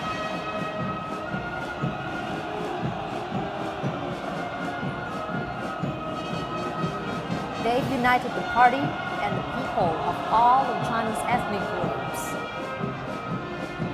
And they pioneered the historic policy of reform and opening up, embarking on the path of socialism with Chinese characteristics. The policy is considered the foundation for what has been called the Chinese miracle of development.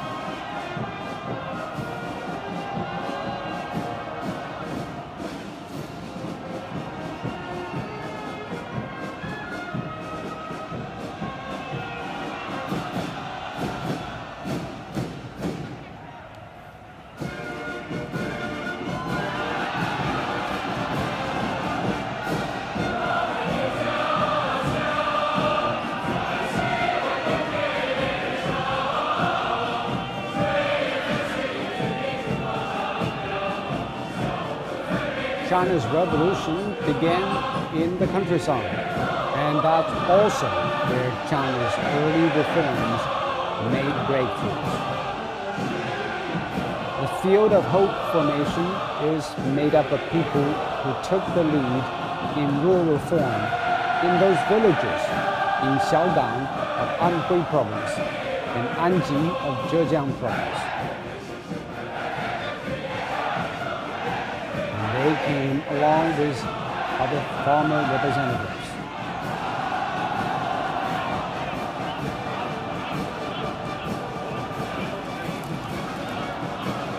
The importance of agriculture and farmers in Chinese history and culture can never be underestimated.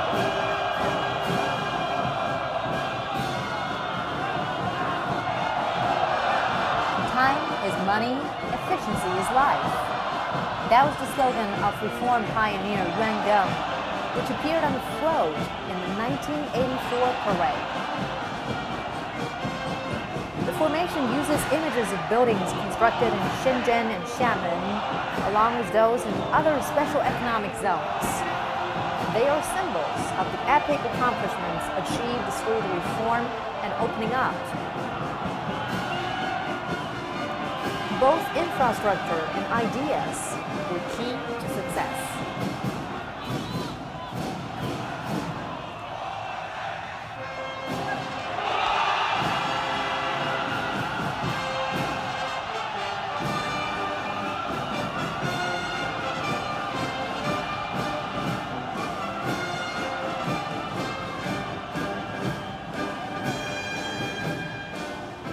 Next up is keeping pace with the times, with a portrait of former President Jiang Zemin. Party members, with Jiang Zemin as their leading representative, united the party and the people of all of China's ethnic groups. In 2000, they created the theory of the three representatives, detailing the sector of an advanced society represented by the party.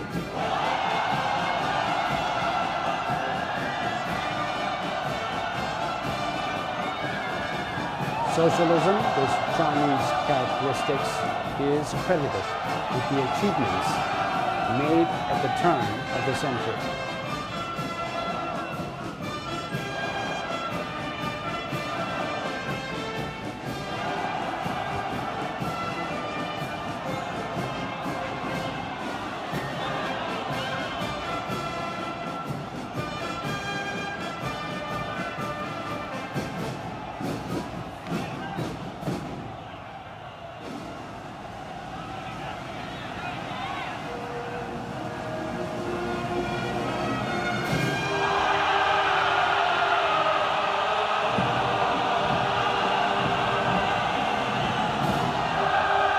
Next up is One Country, Two Systems.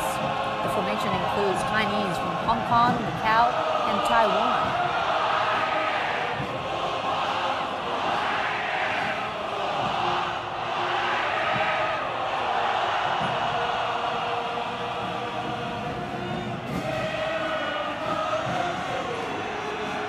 The policy of One Country, Two Systems is the cornerstone of reunification.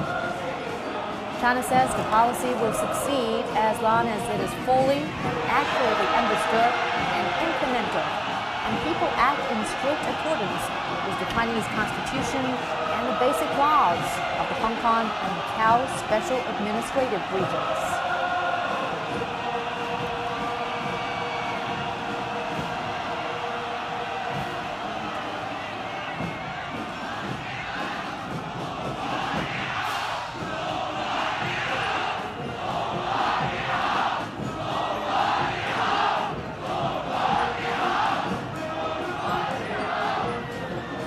Formation spanning 2 centuries has a sundial representing the time devoted to labor, pioneering work, and hard struggle that spans 2 centuries.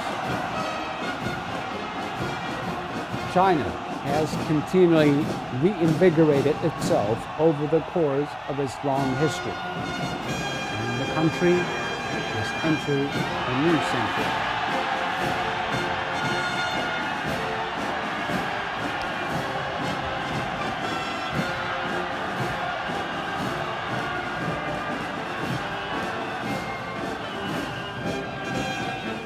Next up, the scientific outlook on development.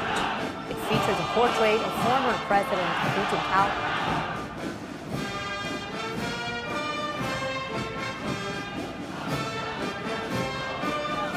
Party members, with Hu Jintao as their leading representative, united the party and the people of all of China's ethnic groups.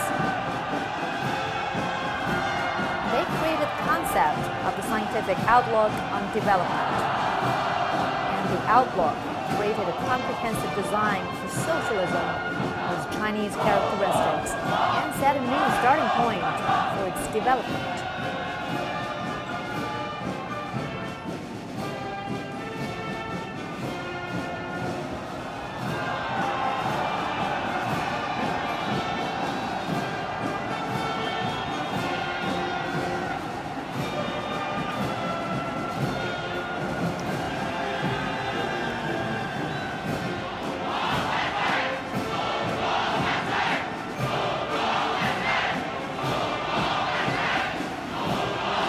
Next, fighting in unison, a group of medical workers, soldiers, and officers, and volunteers who joined in the 2003 fight against SARS, severe acute respiratory syndrome, and those who were part of the rescue and relief work during the 2008 Wenchuan earthquake.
Of Beijing Welcomes You takes us back to the summer of 2008, when China's dream of hosting the Olympics came true.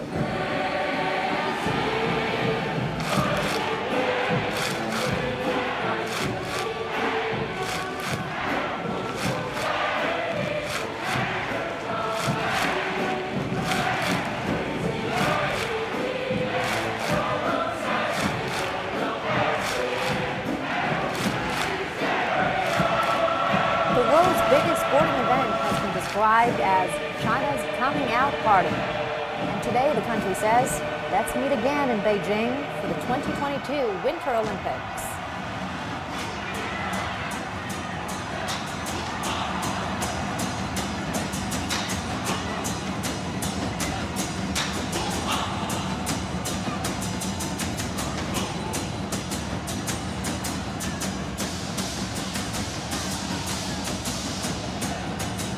Line dancing and martial arts are traditional performance for celebration.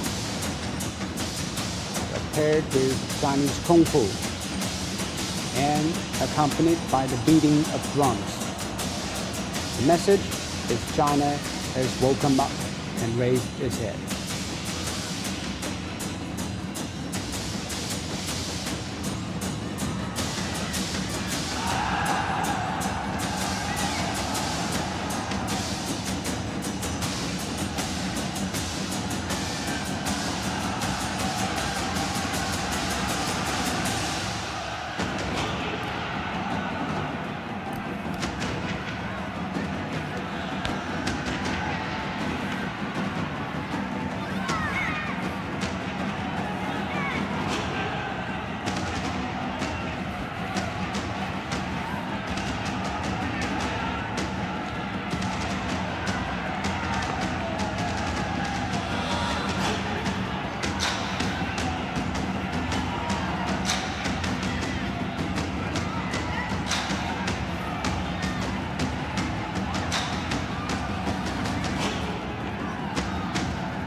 portrait of President Xi Jinping was accompanied by this slogan.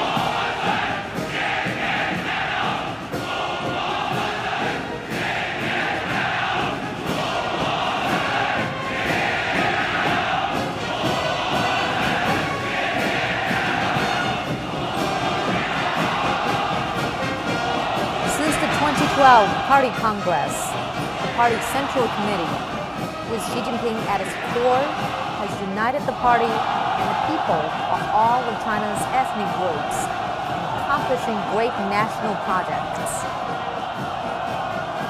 They have also established Xi Jinping's thought on socialism with Chinese characteristics for a new era. They are pushing forward the great cause of the nation and the party to achieve historic new advances.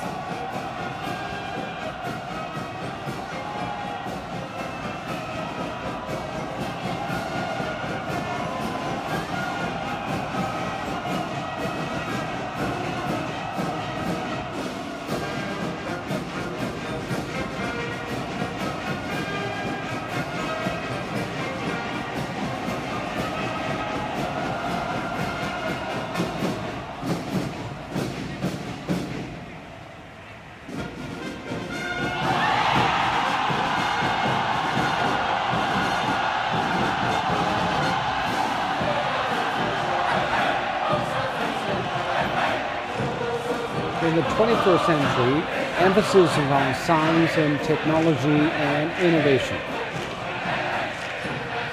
Big national projects are highlighted in this formation: high-speed railways, the Tiangong space station, the Jiaolong deep-water submersible, the fast telescope, the Beidou navigation satellite, the C-919 jumbo jet, the Long March rocket, and the Tianhe-2 supercomputers are featured.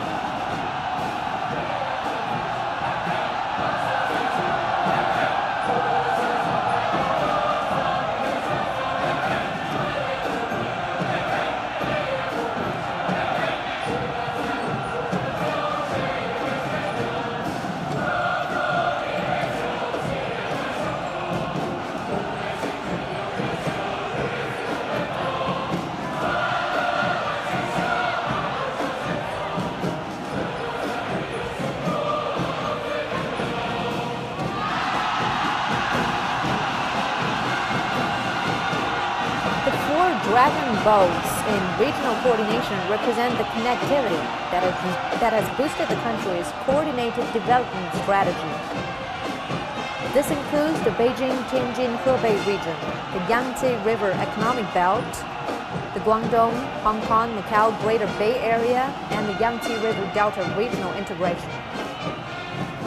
The country is pushing ahead with development in its western regions and the rejuvenation of the northeast provinces.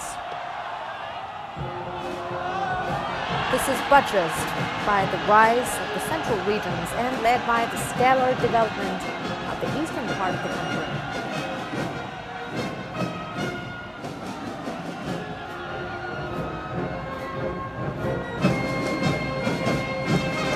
Rural entrepreneurs, role models, and farmers come together for the rural rejuvenation formation.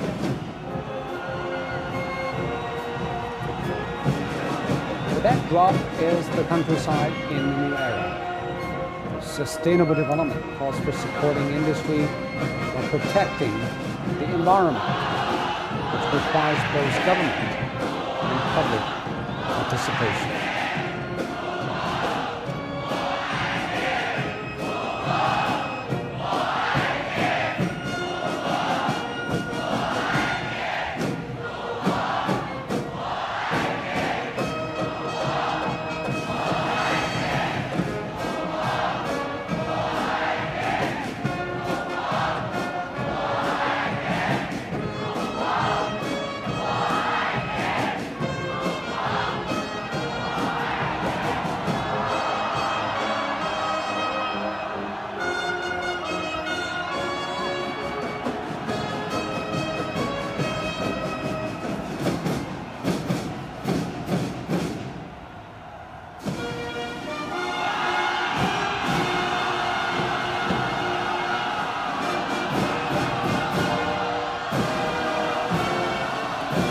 Next is democracy and rule of law.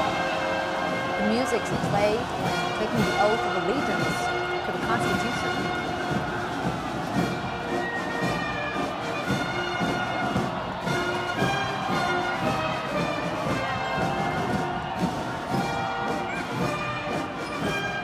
We can see the Constitution of the People's Republic of China and the star ceiling of the Great Hall of the People. They represent the resolve to safeguard the democracy of the people and to protect the dignity and authority of the Constitution and the law.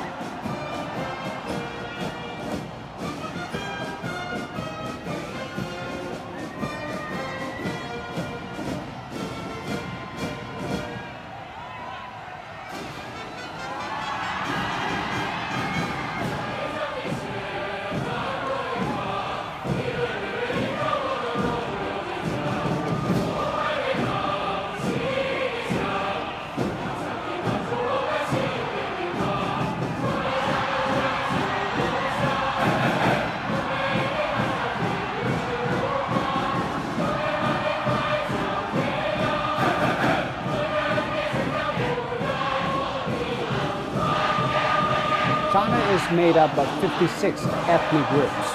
They're all represented on the floats for national solidarity.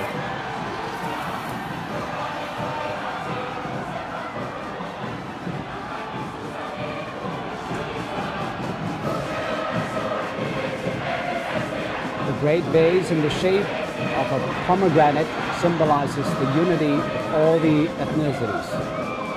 For they are as close as the seeds inside the fruit.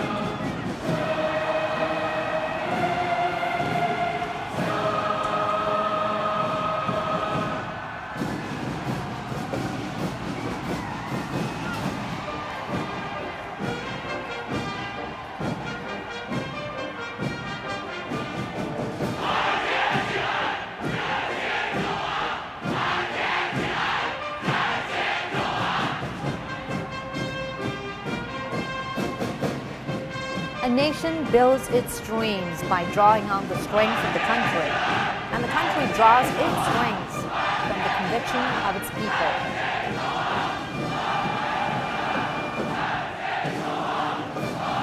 Next up is the Great Conviction. Xi Jinping thought on socialism with Chinese characteristics for a new era lends a powerful spiritual strength to the nation. The unity and conviction of the Chinese people are what powers the nation's development. That's the collective strength of its 1.4 billion people.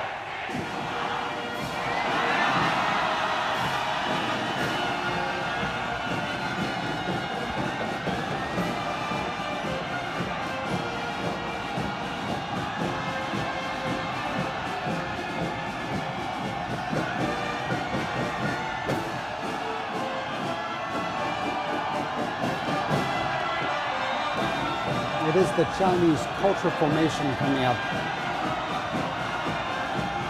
Music, dancing, and opera singing highlight China's diverse cultures. And culture plays a vital role in national identity and development.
Education. Next comes setting high moral standards to educate young people.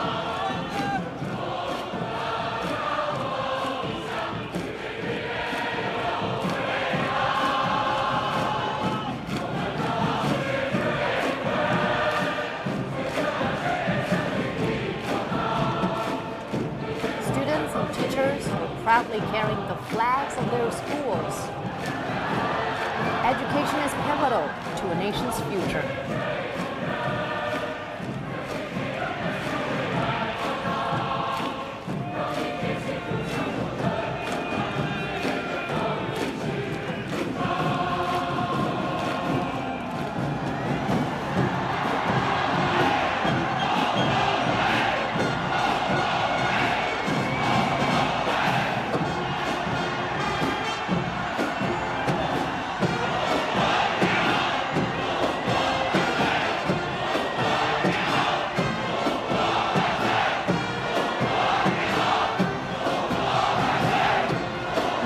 China is proud of its achievements in sport.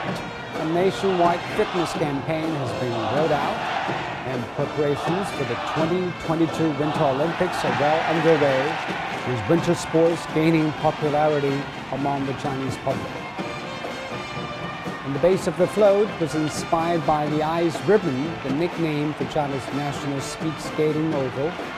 And the float is in the shape of ski jump platform, and we also see the 2022 mascots, Bing Duan and Shui Wenran, waving to the crowds.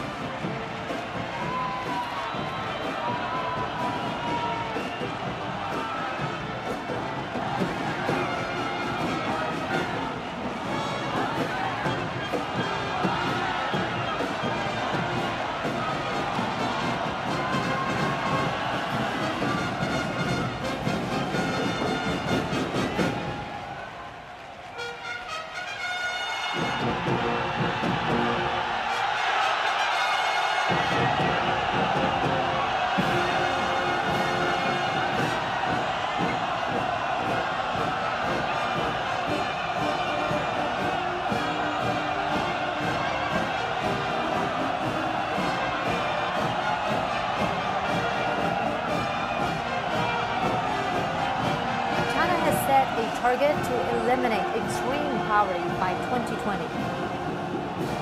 This next formation features the heads of many of the villages involved in this campaign. Over 80 million people have been lifted out of poverty over the course of 6 years. It's a phenomenal achievement for both China and the world. The ultimate goal is the elimination of absolute poverty.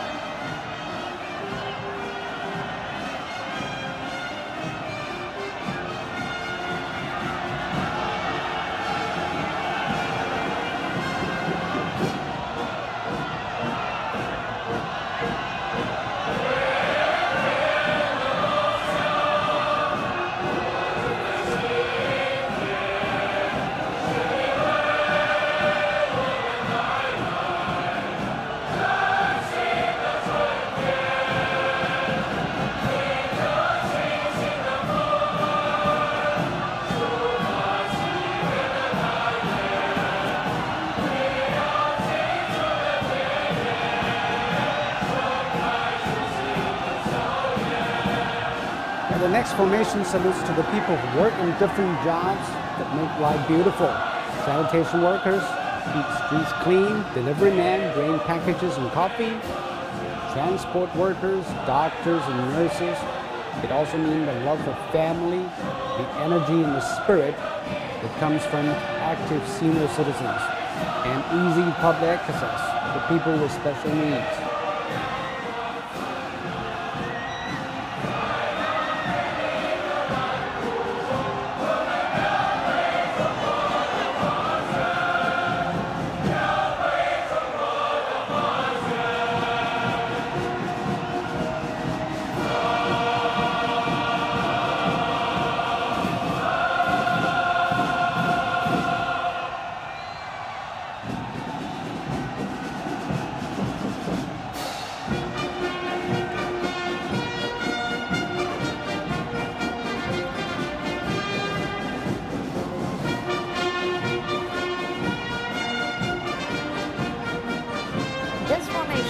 Made up of people who work at the forefront of ecological management. China is enforcing its most stringent rules for environmental protection. It's providing massive financial support and promoting the concept of a green lifestyle in a wide range of areas, from garbage sorting to river management. President Xi has said lucid waters and lush mountains are invaluable assets to drive home the need for sustainable development.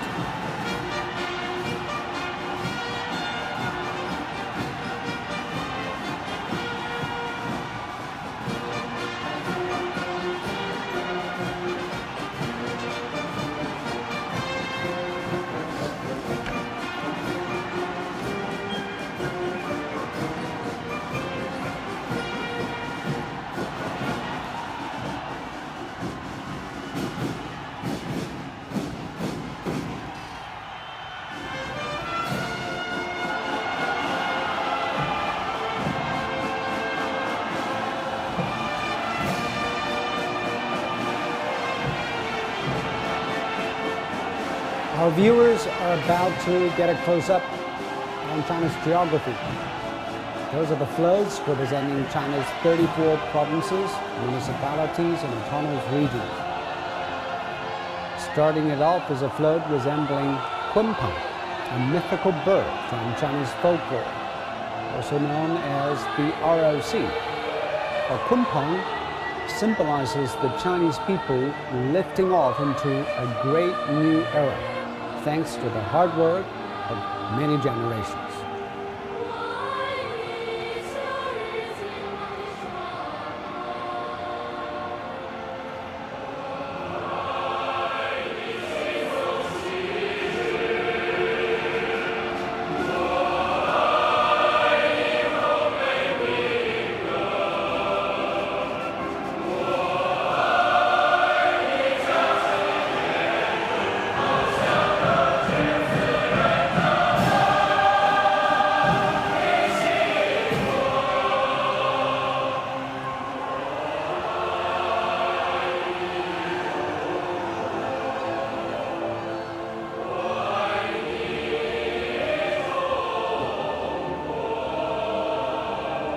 The capital, Beijing, is leading the delegation. It is the nation's political, cultural, and educational center.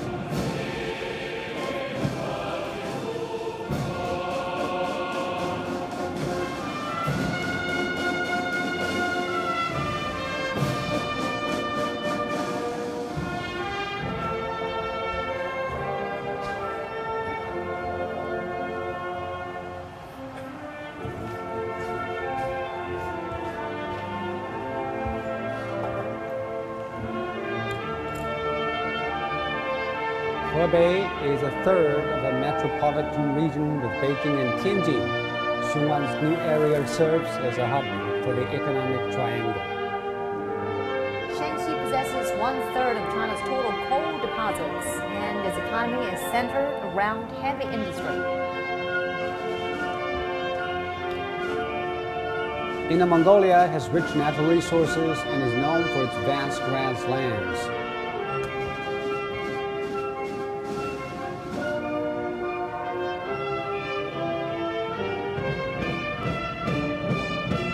Liaoning, a traditional industrial base, is building itself into a new technology and innovation center.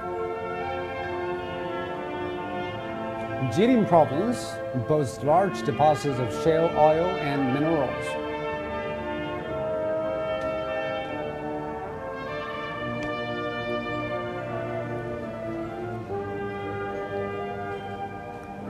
Heilongjiang is the largest agricultural base and an important industrial area.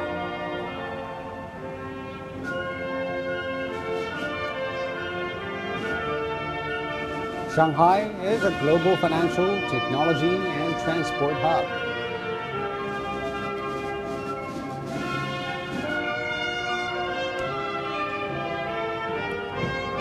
Jiangsu is the leading province in finance and technology. In 2018, its GDP ranked second among provinces.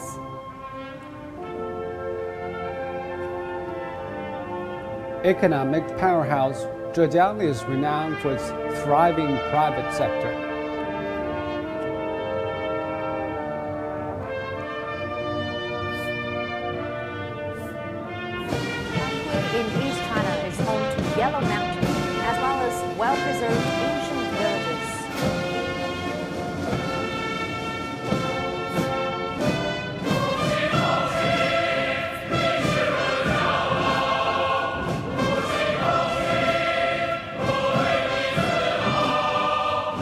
Fujian is one of the starting points of the Asian Maritime Silk Road and home to 4 UNESCO World Heritage Sites. Jiangxi was one of the earliest bases for Chinese communists. The city Beijing is called the Red Capital. Shandong is the birthplace of Confucius, whose teachings have influenced Chinese for many generations.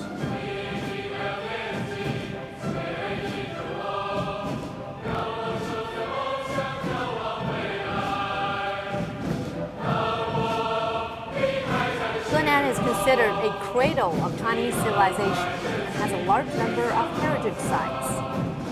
Hubei is a major transport thoroughfare in central China. One of its best-known natural attractions is the Three Gorges.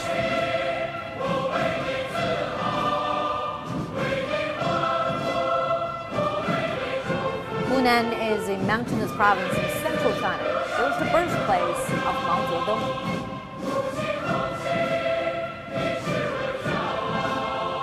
Guangdong, on the front line of China's reform and opening up, is the richest province and a major export hub.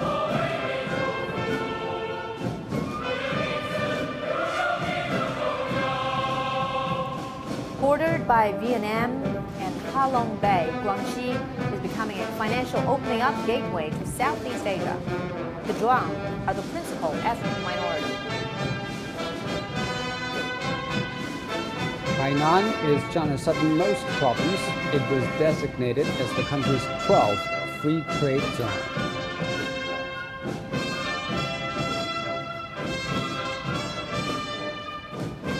Located in southwest China, Chongqing Municipality is a mega city and an economic center of the upstream Yangtze Basin.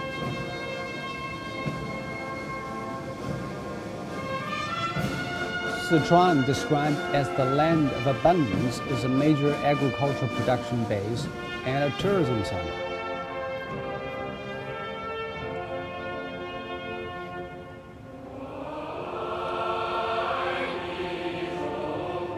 Guizhou is rich in natural and cultural resources. The Huangguoshu waterfall is a major tourist attraction there.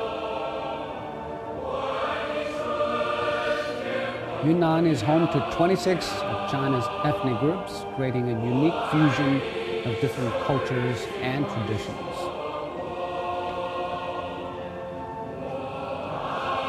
Tibet is home to Mount Chomolungma, known in the West as Everest.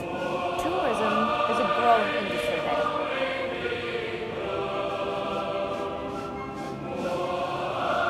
Shaanxi is considered one of the cradles of the Chinese civilization. 13 dynasties established their capitals in the province.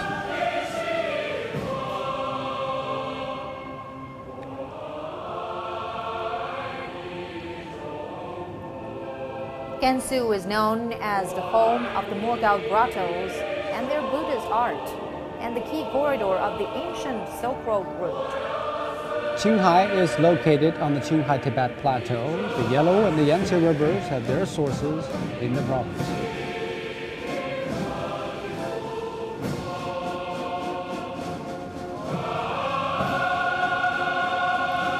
Ningxia is rich in minerals and plants used in traditional Chinese medicine. The Hui are the principal ethnic minority.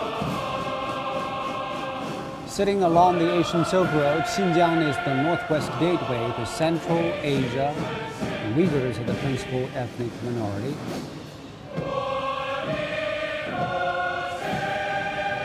Hong Kong is a hybrid of Eastern and Western cultures. It's a major financial hub, boasting one of the world's busiest harbors.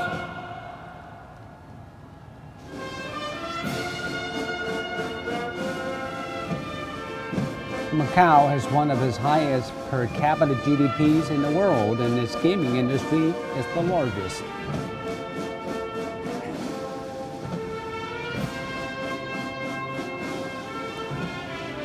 Taiwan has a dynamic, export-driven economy with a focus on small and medium-sized businesses.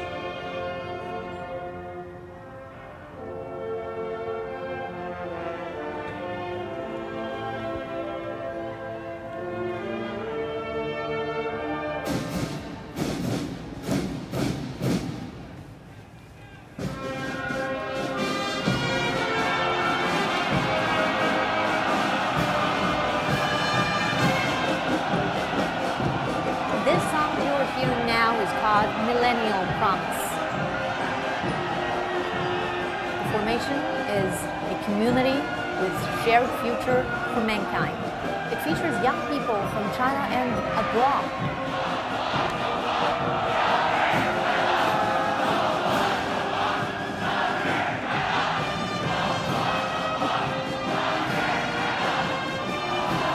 The float features the Belt and Road Initiative, a bridge of friendship, and a flag symbolizing world peace.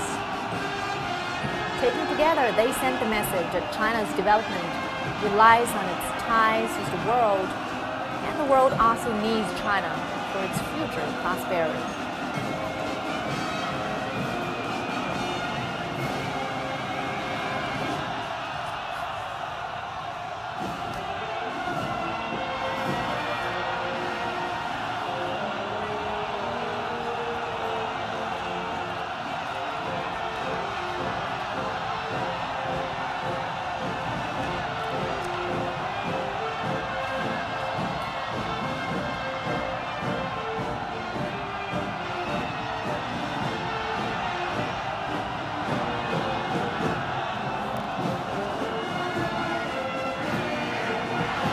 This is the formation representing the strict party governance. Model party members highlight the achievements in promoting clean governance.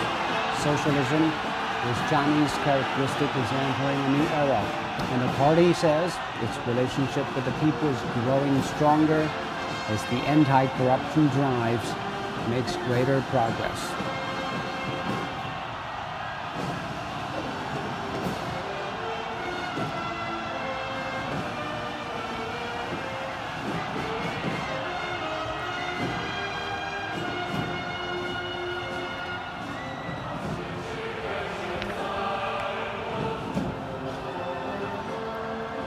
Next up, remain true to the founding mission. We can see statues of outstanding Communist Party members from different generations.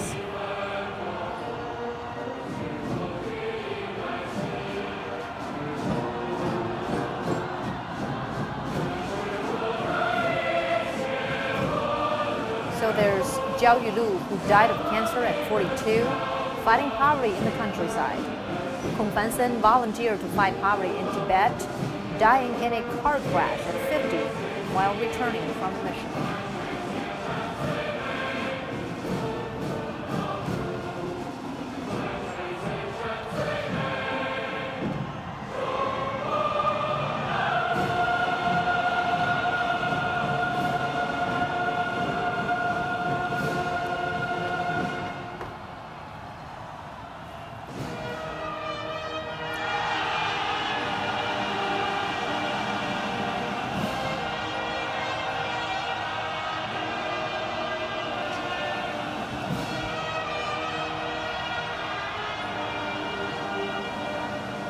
The China ship is moving ahead in an ocean of the world, bearing the hopes and dreams of 1.4 billion Chinese.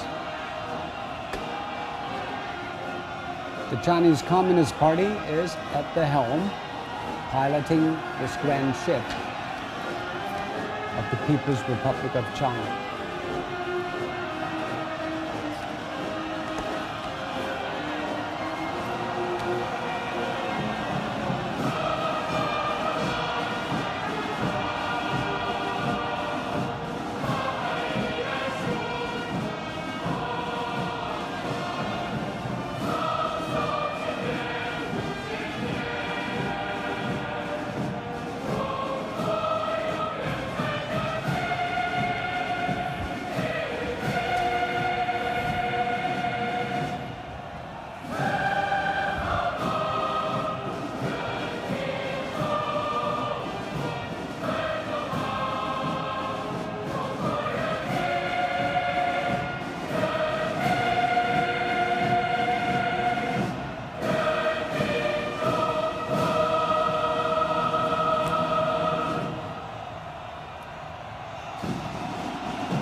2019 members of the Communist Youth League are performing Stride to realize a shared dream. From childhood, young pioneers learn how to conduct themselves properly, set goals, and be creative to serve their country when they are called upon.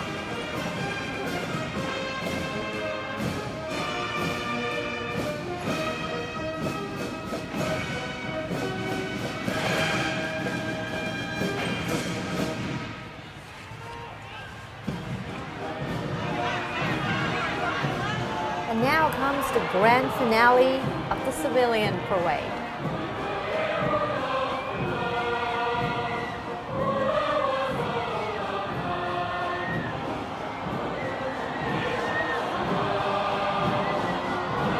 And the last formation consists of 5,000 Beijing local residents from all walks of life.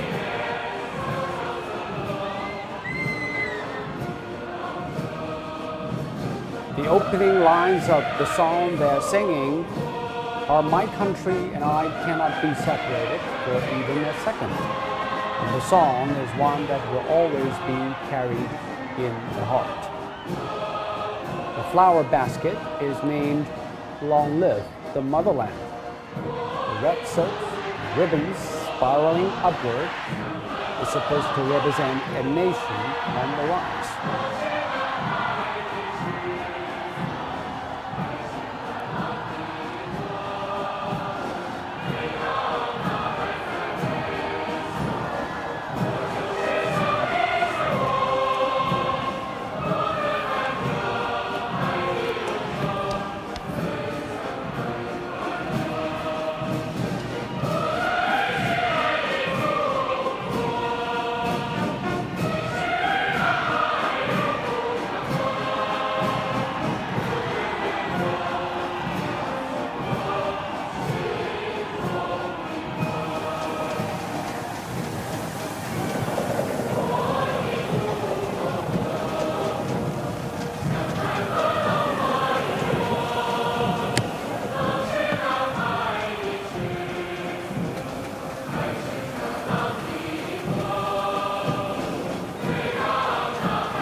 Welcome back. That were the grand celebrations marking the 70th anniversary of the founding of the People's Republic of China.